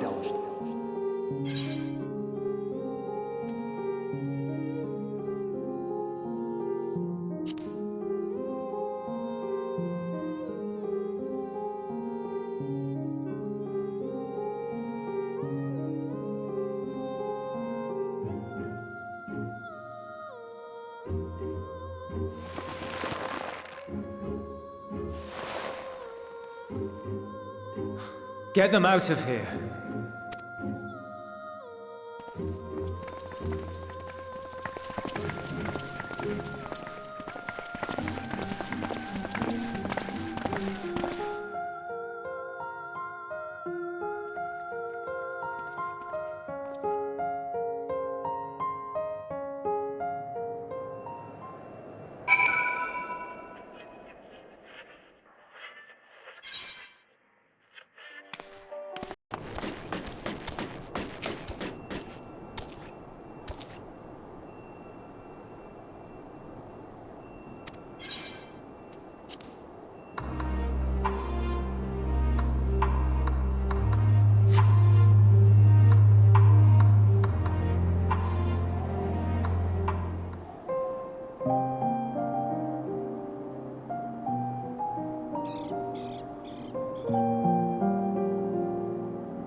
This is my home. Our home. At least it was, until that night. I was with Lord Quintus when the capital fell, and thus spared. My family, who did not own a radio, were less fortunate. When dawn came, I made my way here. My parents, my little brother and sister, they were still inside. But they weren't themselves, and they They tried to. And I had to.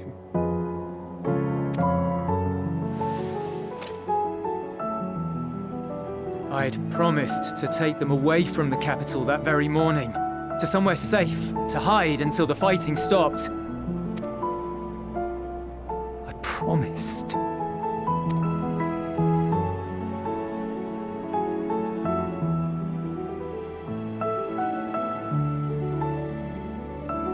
The Garlean flag bears a chain, the bonds between our countrymen. A red link at its center, the blood of the fallen. Our loved ones who lived and died for Garlemald.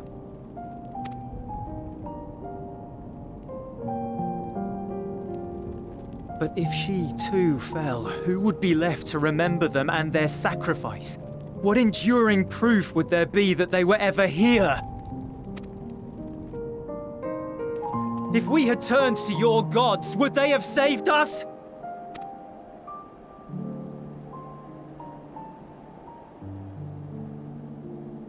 I'm sorry, forget I spoke. We should go.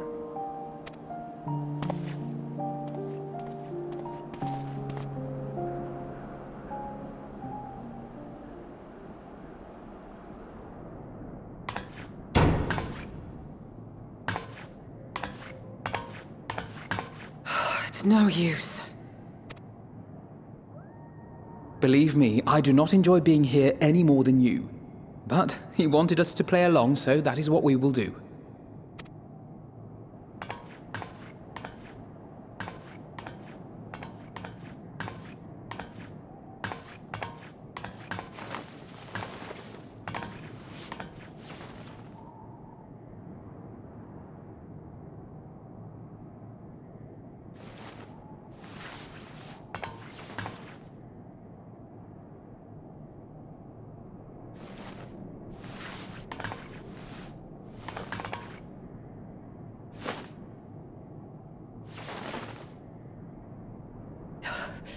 So cold. Painfully so. Unbearably.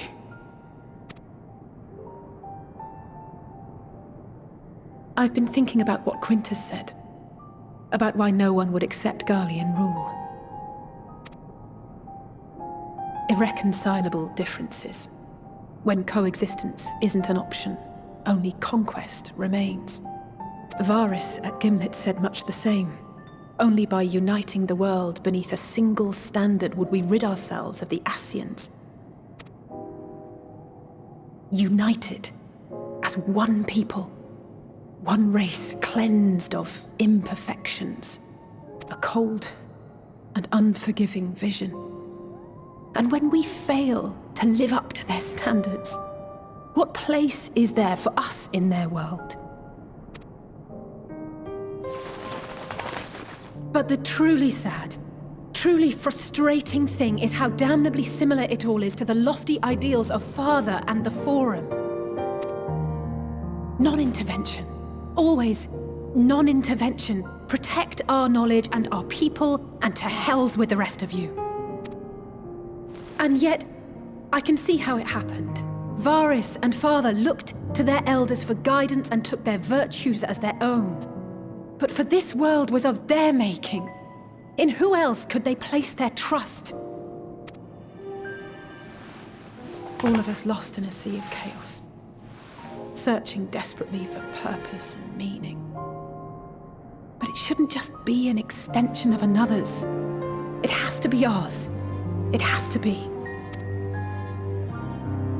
We all have a stake in this world. No one should be silenced.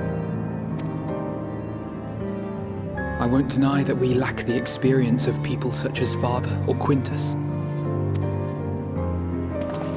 Perhaps they've come to see the world as a series of problems, and the most efficient way of solving them, to reduce everything to fundamental forms. A stone is a stone, a cloud, a flower, no more than that. simple descriptions that strip the subject of distinguishing characteristics. A man is a man, divided according to race, creed, or allegiance, and to some, defined by such associations. Is that what you think? In my misbegotten youth. But what I believed wisdom was no more than aggressive ignorance. I've since learned to look beyond the banners and the politics, to see people as individuals with their own hopes and dreams.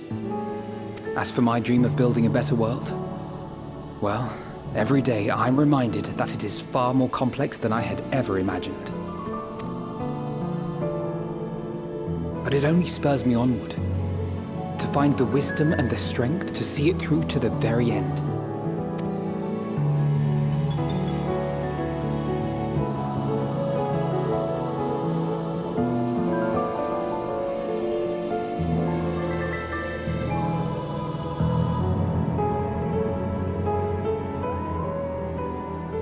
All of our supplies and an immediate withdrawal. These are your conditions? Demands. And you forgot about the airship. Once again, you will leave one behind. It will be used to return the prisoners. Their collars will be removed prior to the exchange.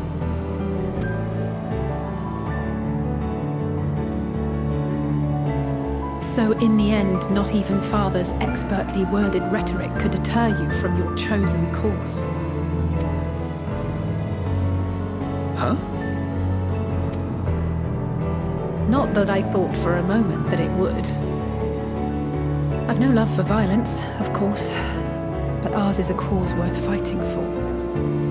I just wish he'd realize it too. Sometimes the only way to protect the ones you love is to take a stand, to refuse to suffer in silence. I want you to know I share your conviction. Whether it be on the battlefield or in the debating chamber, I won't back down.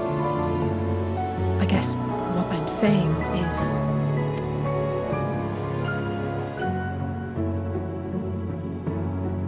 You've found your own reason to fight. Yes. Yes, I have. God's willing, there will come a day when we can finally lay down our arms, and there will be peace. But not until the Telophoroi have been defeated once and for all. And you, brother, will have a vital part to play. By your words and deeds, you'll lead the way.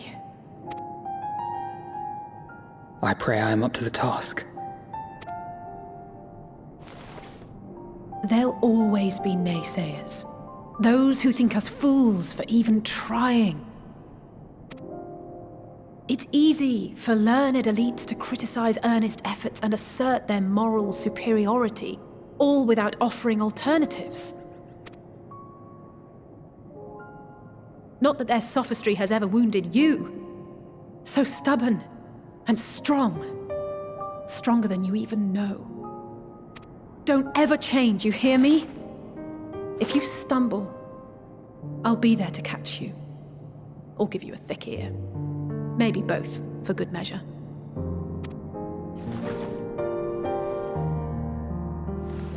Thank you, Alisaie.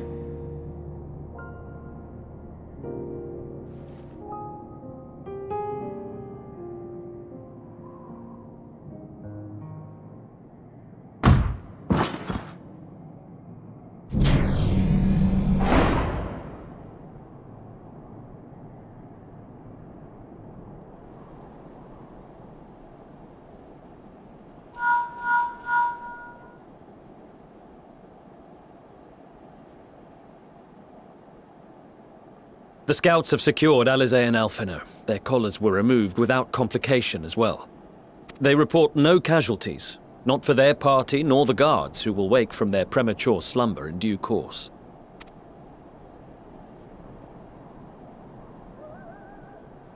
It would appear the situation has changed.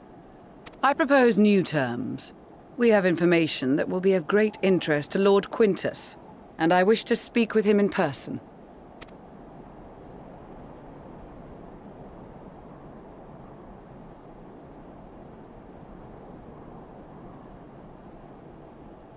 No. In the event you rejected our first proposal, we came prepared with a second.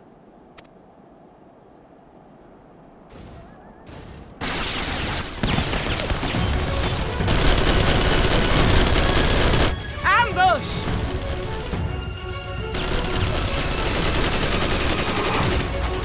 More are coming! Make ready! We, the loyal soldiers of the First Legion, proud servants of Garlemald, of the fallen Emperor Varys, shall safeguard these lands from the barbarian hordes until our countrymen return!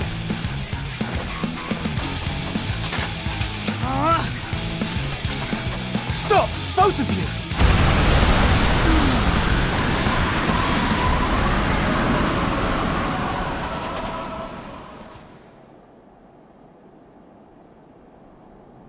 This child may be the worst emissary I have ever seen.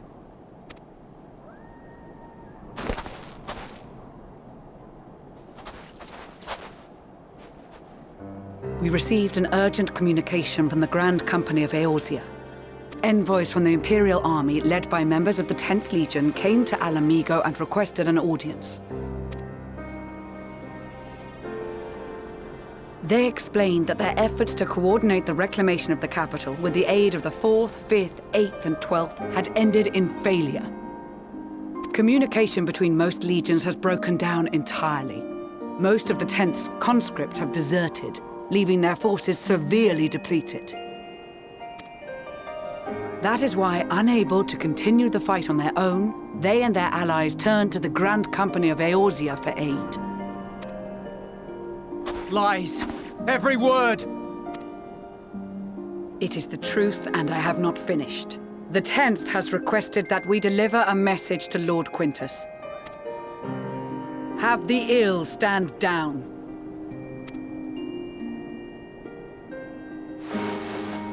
You have been listening, my lord? What are your orders?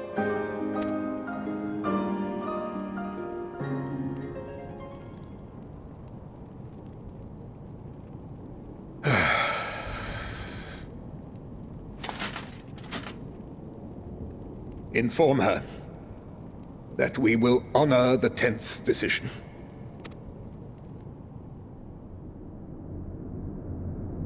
Bereft of hope, and now dignity.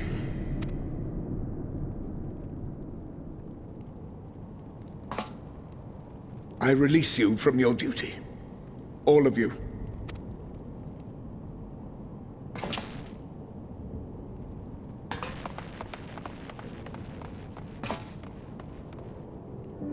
I take solace, your radiance, in the knowledge you are not here to witness our debasement. 'Twas a grand, glorious dream we shared.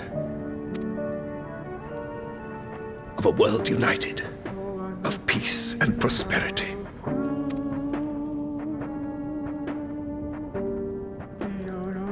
We are ghosts, you and I, memories of days gone by. Bonds forged in blood that I will not see tarnished.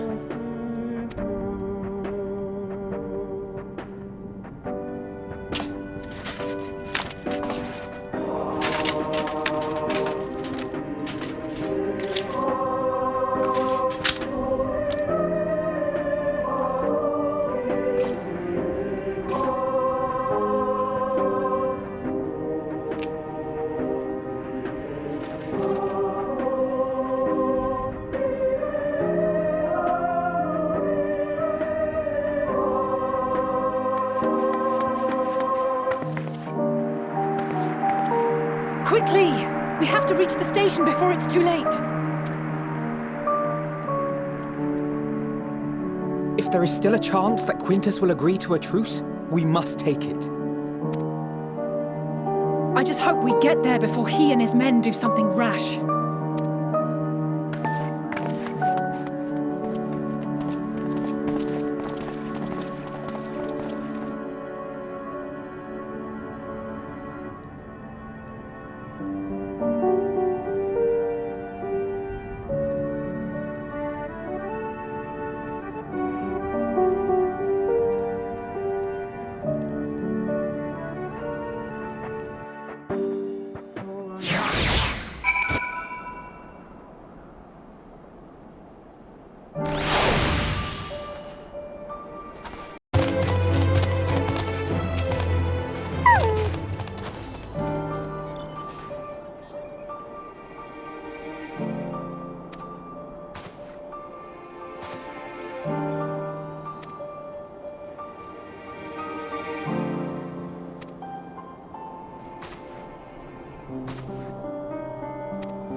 Is that all of them?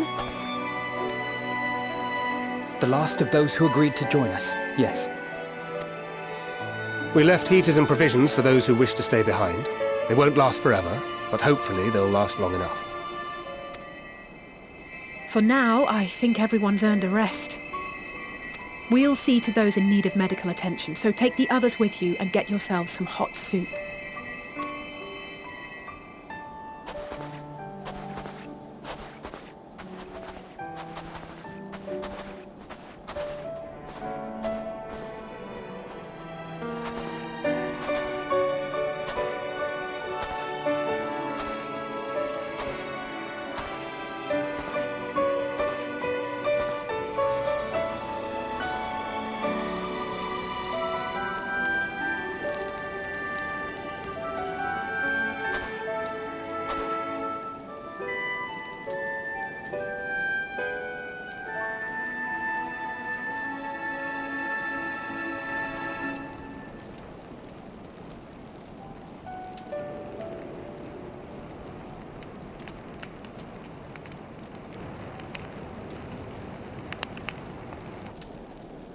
Warmth.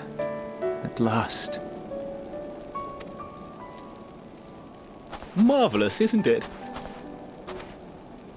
All thanks to the resourceful machinists of Ishgard, I might add. On their behalf, I bid you warm yourself to your heart's content. Hold on. Your people might have scribbled a few things on a piece of parchment, but it was our Leminson Smiths that put the bloody things together. Well, be that as it may, we single-handedly got the interior heating up and running again, didn't we? The hells you did! We were there every step of the way! We? You barely raised a finger to help, you ale-sodden reprobate! I did a damn sight more than you, you lily-livered bilge rat! Take that back! Make me. I will not stoop to your level! Here.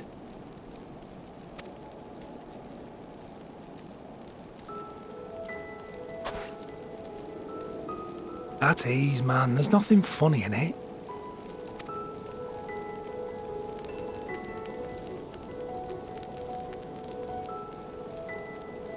I'm from Alamigo, but was a conscript until recently. Used to eat this with the officers.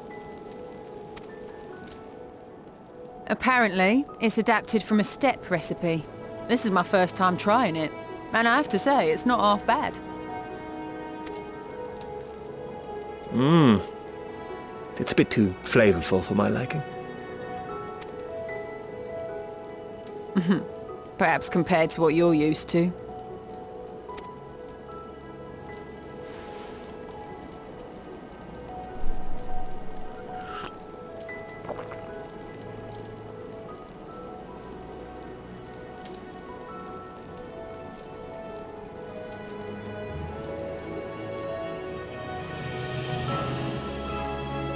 It's the little things that make life worth living, don't you think?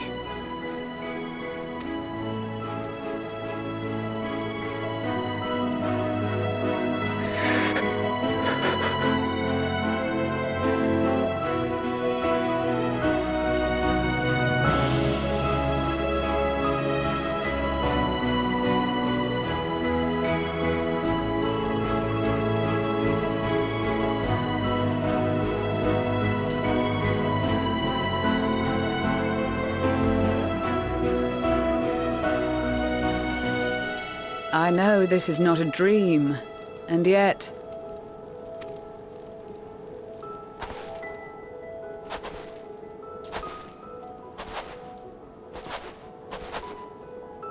I felt the same way at the Dragon Song War's end. Every morning I would step outside and need to be reminded that it wasn't my imagination, that my world had been forever changed. And just as I had grown accustomed to the idea, again you change my world in ways I never thought possible.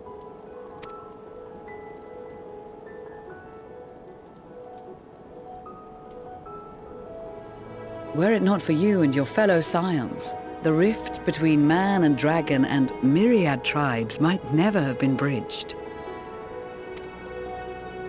The Grand Company of Eorzea, the Ilsabard contingent, we owe it all to you. We've shed many tears in recent days, of pain and sorrow, triumph and joy. I much prefer the latter.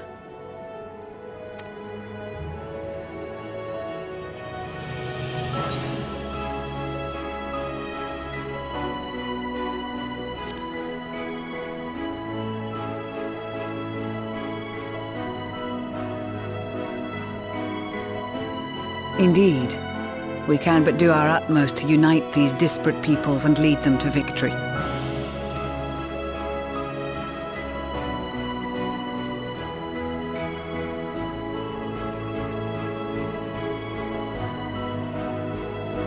It is a remarkable achievement. Everything that I and the Populares had hoped for, and more. Would that it had come sooner.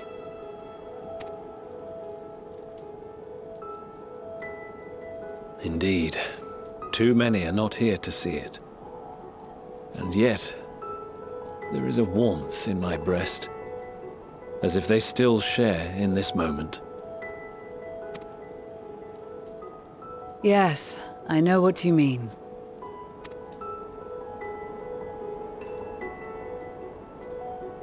On a night like tonight, the wind and cold seem to pass me by.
The Galleon Empire, thank you for inviting me today.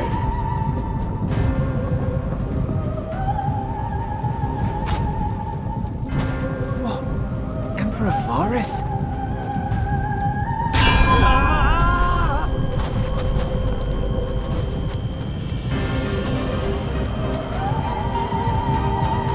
They are being tempered! The talismans! Quickly!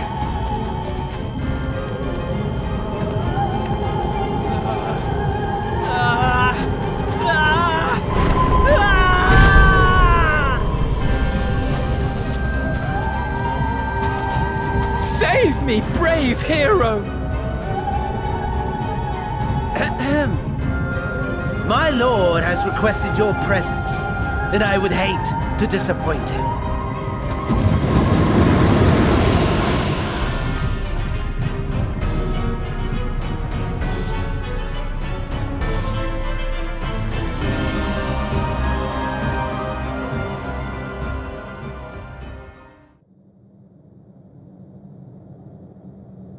The experiment was a success, but I fear our time is short.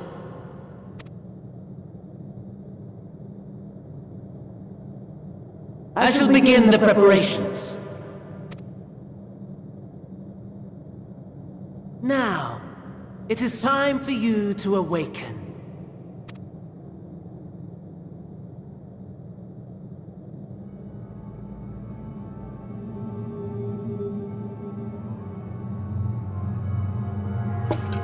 Good morrow to you. Here, have a taste before it gets cold. Oh, but be sure to remove your helmet. Take a moment too to familiarize yourself with that borrowed flesh.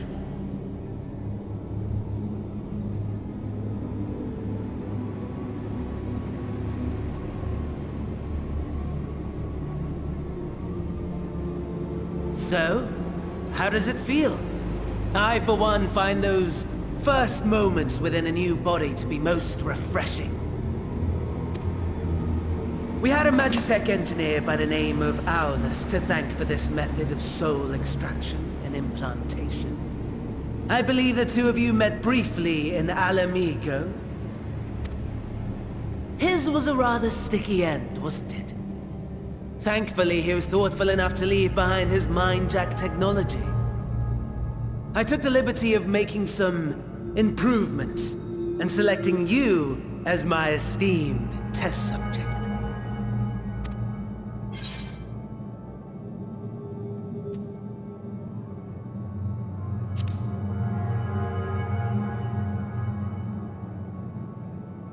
Come now. To us Asians, it is no different from trying on new clothes. Why not make the most of it by partaking in this fine cuisine? I must say, I have gone to great lengths to reunite you with my lord. When I discovered that his friend was in this neck of the woods, I suggested inviting you over for dinner. He never deigned to respond, but I took his silence as a resounding yes.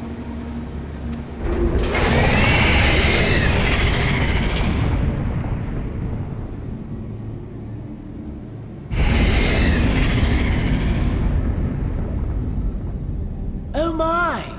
Daddy is pleased his grumpy little boy has finally found his playmate.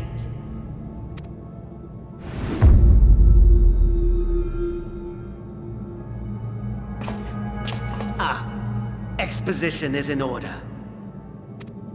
The Garlean Empire has long outlawed all forms of religion. No gods to worship, no risk of summoning. Brilliantly simple. But people being people must turn to something or someone in their hour of need. Who then? Why, His Radiance the Emperor, of course.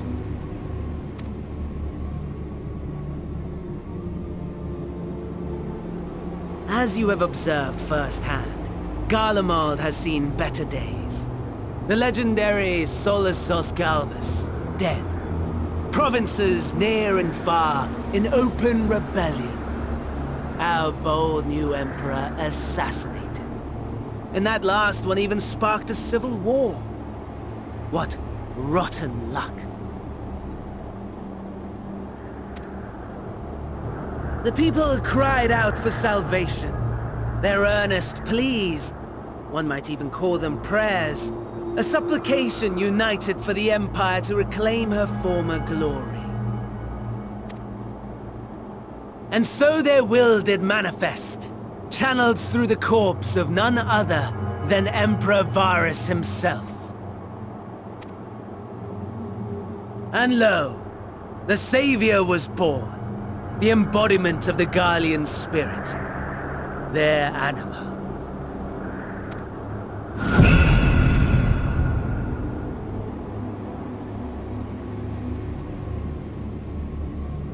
It calls to its subjects, compelling them to take up arms and fight.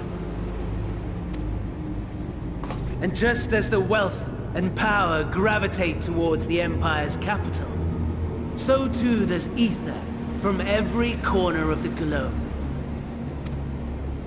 The towers with which you and your allies have been so preoccupied were created as an extension of Anima itself. An ingenious design. Would you not agree, my lord?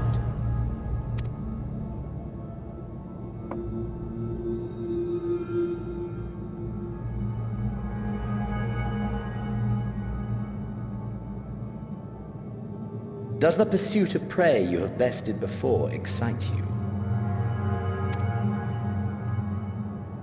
Of course not. Absent the challenge, the thrill, your prize is a hollow victory. Butchery.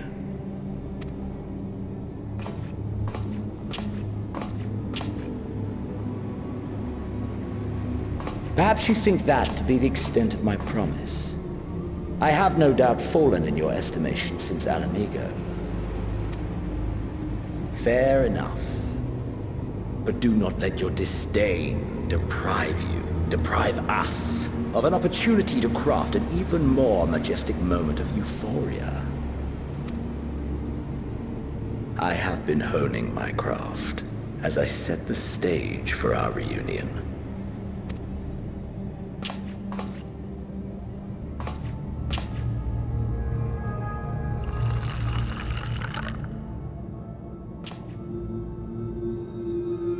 Wheresoever there is suffering and despair, you appear to fulfill your duty as defender of this star.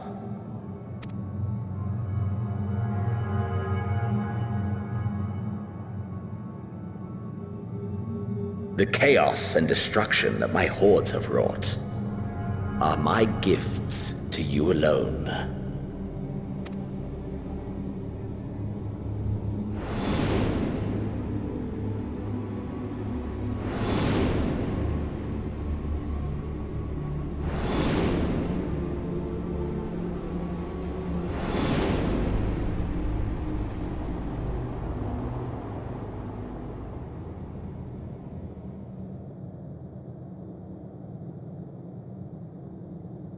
At a loss for words?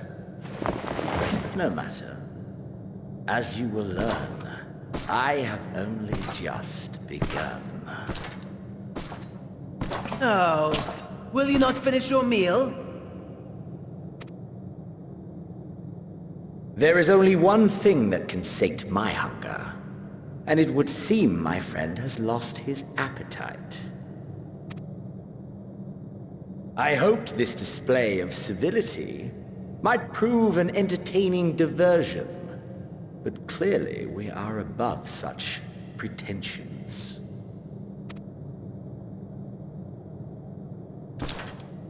While my lifeless body was in the possession of the Asian, I too claimed another's as my own. It was an enlightening experience to fight in an unfamiliar form. Flaws and failings in my technique were plain to see. Whence rises one's true strength? The flesh? The soul? Perhaps you should like to discover the answer for yourself.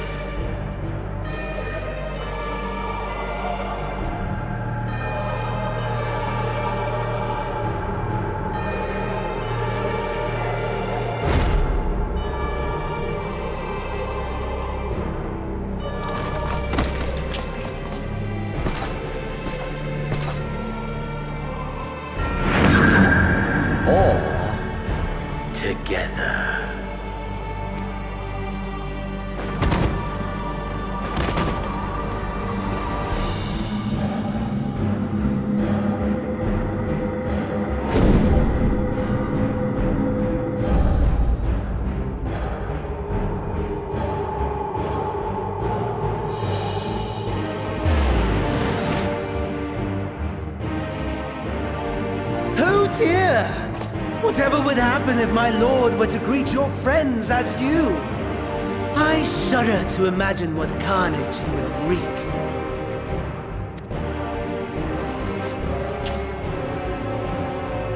We'd better hurry if we want to avert the bloodbath.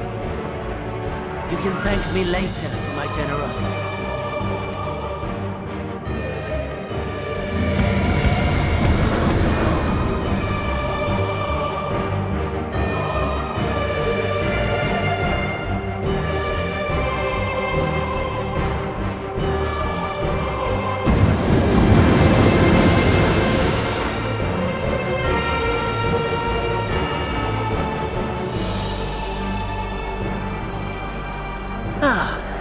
There it is.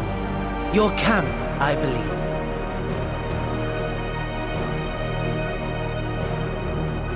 If I were to hazard a guess, I would say that you, the other you, is making his way there as we speak.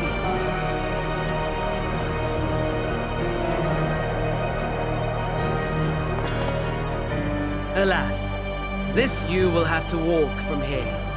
Or run, if you can manage it. My lord would be cross if I made it too easy. Such ingratitude. I'd not squander this fighting chance. After all, you've obstacles enough to overcome. Right on cue.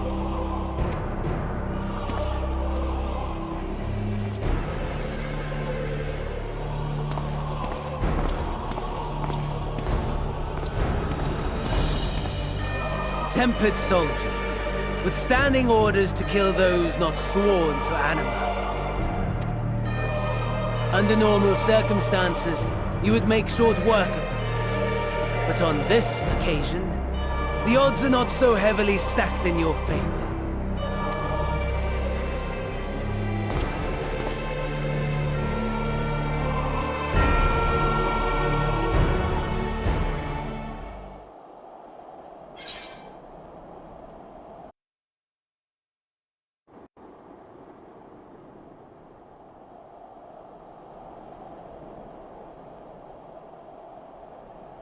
It is a miracle we were able to restrain the Tempered without suffering casualties.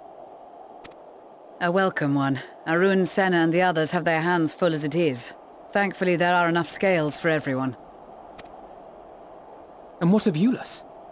His symptoms were particularly severe. They were, but others fared still worse, including some brought back from the Magna Glacius. As those in most desperate need take priority, it may be a while before he receives treatment. But rest assured that he will. In the meantime, we must find our missing friend. May the Fury guide you.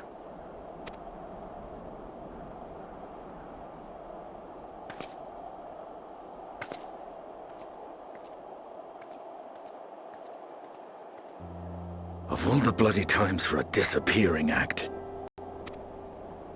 Right when the first wave struck, we'd be fools to think it a coincidence. But where even to begin the search? No one saw him leave in the chaos, and we've no trail to follow. While I know full well he can handle himself, I worry all the same.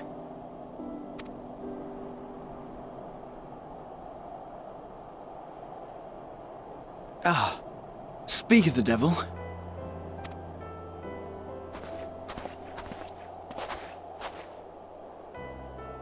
Well, time to call off the search.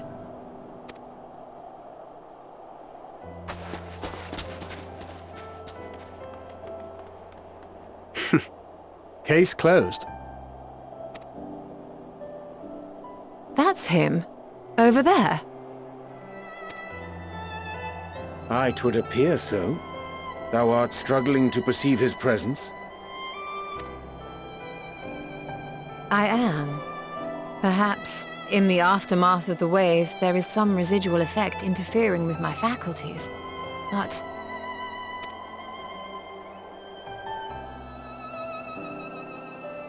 Where have you been? We've been worried sick. Now. All's well that ends well. Are you all right?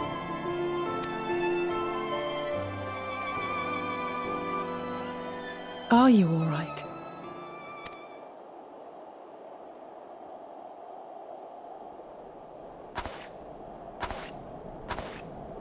Who are you?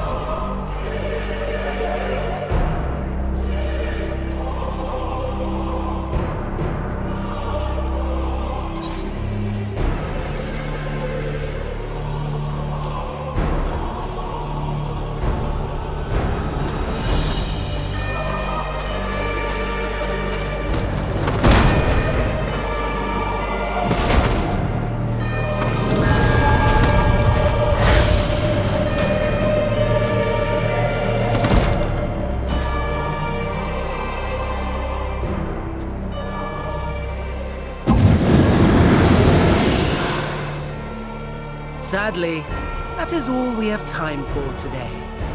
The effect has run its course, and back to your own bodies you must go.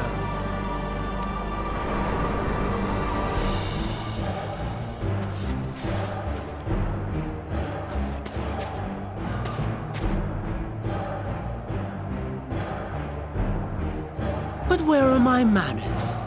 You have all traveled so very far, and I have yet to pay my respects. Though in my defense, I was ill-prepared to receive so many uninvited guests. As such, preliminary entertainments were in order. A handful of tempered soldiers to hamper your progress. Refugees to command your attention while I siphon the ceruleum from the shadows. Particularly effective. Charitable souls that you are, you bent over backwards to aid them. Heedless of the delay. Predictable to a fault. And so my plan approaches completion unhindered. Anima will soon have absorbed the requisite amount of ether. And then shall come the spectacle to end all spectacles. The eldest and most powerful of primals will awaken, and all shall bear witness to the final days!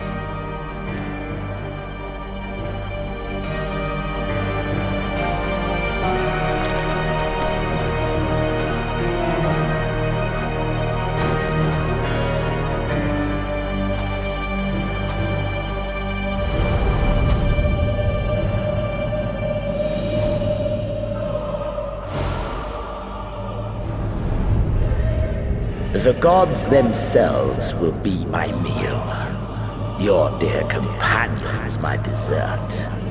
Upon this world I'll feast, and death shall follow in my wake.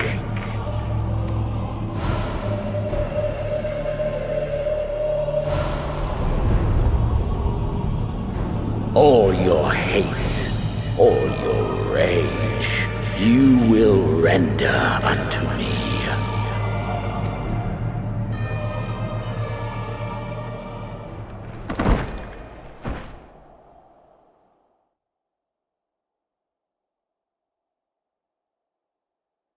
For upon thy life's reel wind too many threads of fate, power, weal enmeshed with woe. More terrible still is the attrition wrought upon thy companions, as they are swept up in the storm of thine existence. Take heart and protect them well. They will be your strength and your salvation.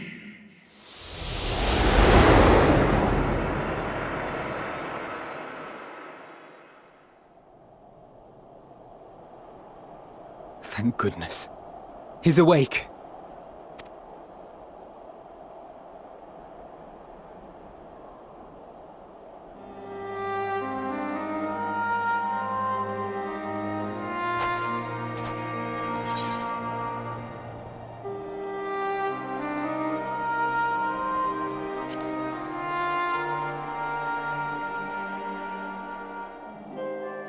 I am pleased to report you are very much alive.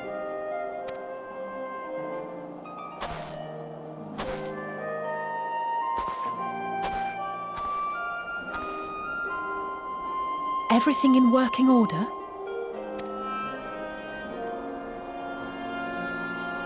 That's a relief. Oh, and before I forget, thanks for coming to our rescue.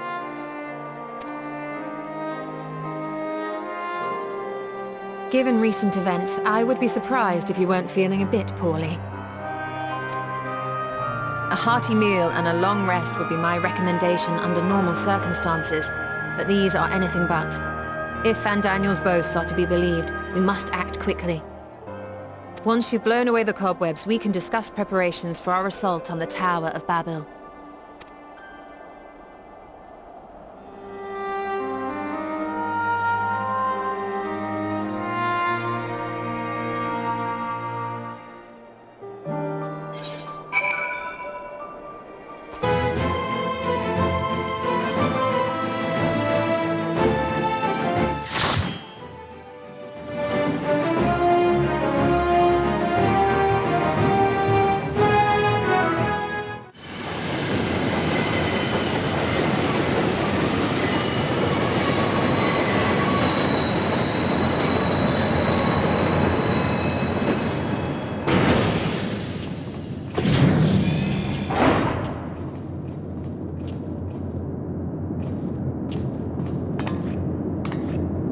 Now or never.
Farewell, Varus.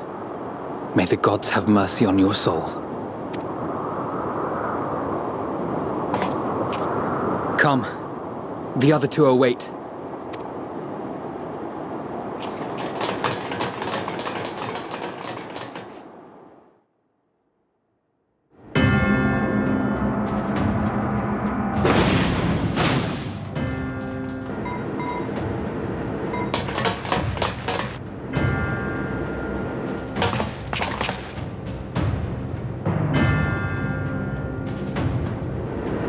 Madness ends here! Oh, hush. This is the best part.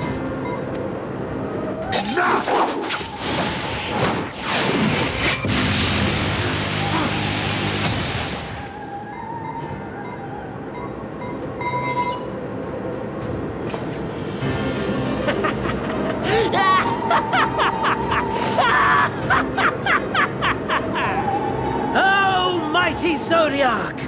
Awaken from your slumber and descend!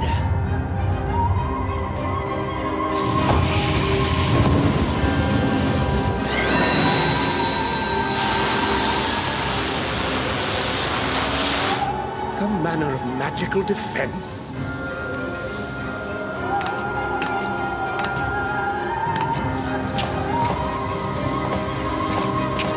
Cryle? But how?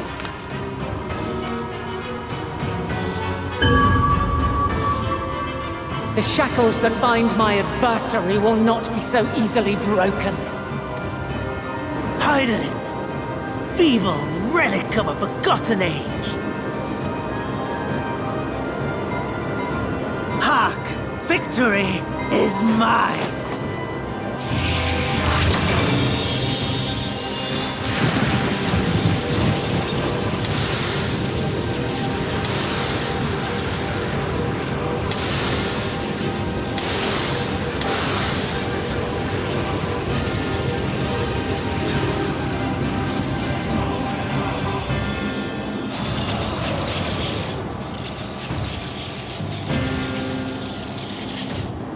No more ether.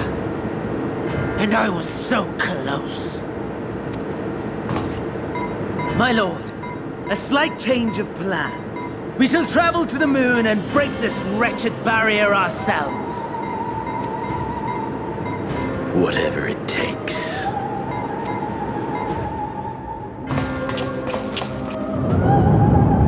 What was that?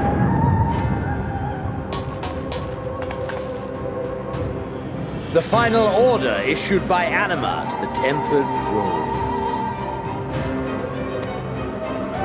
Should the Empire fall, the world must share her fate. Of course. Father lacked the conviction to give such a command. The abomination born of his flesh was but a puppet, and I the puppeteer. You madman! You monster! There's a funny joy in watching your flailing attempts to fight the inevitable. You're all going to die, and they're powerless to prevent it.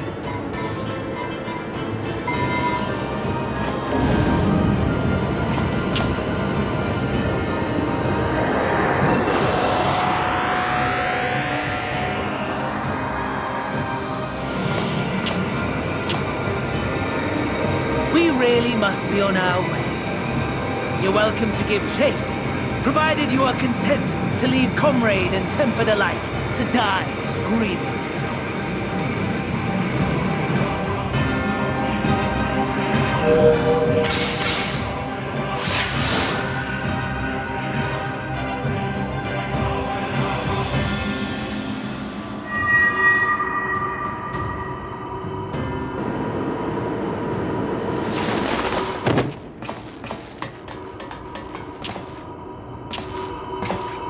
I have asked too much of this child.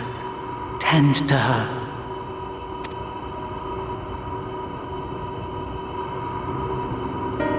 The last brand at Mare Lamentorum is yet unbroken.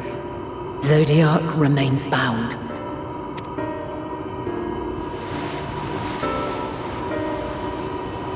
I have shifted the flow of ether and sent the enemy far from their destination.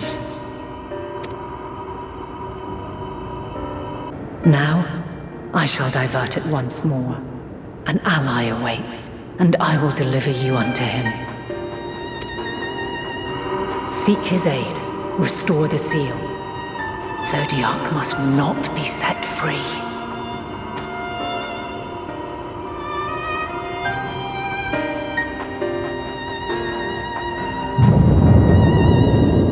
The Tempered are running wild. Not only those at the tower, but those back at the camp. The others are doing their best to contain them, but the situation is growing beyond our control. Leave them to die or give up the chase. Just like Fandaniel said.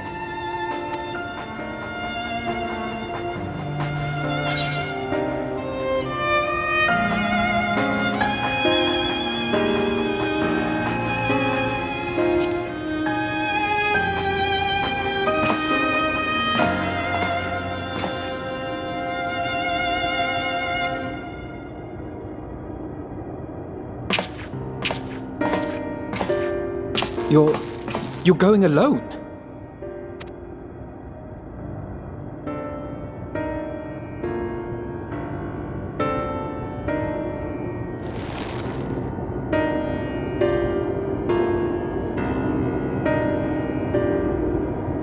You have our trust and our faith.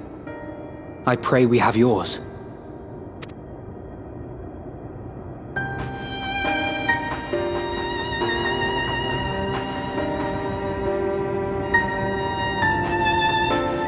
Our friends and the Tempered need our help. We will save as many as we can, I swear. Once we have matters well in hand, we'll join you on the moon. Until then, be careful. There's no telling what you'll find.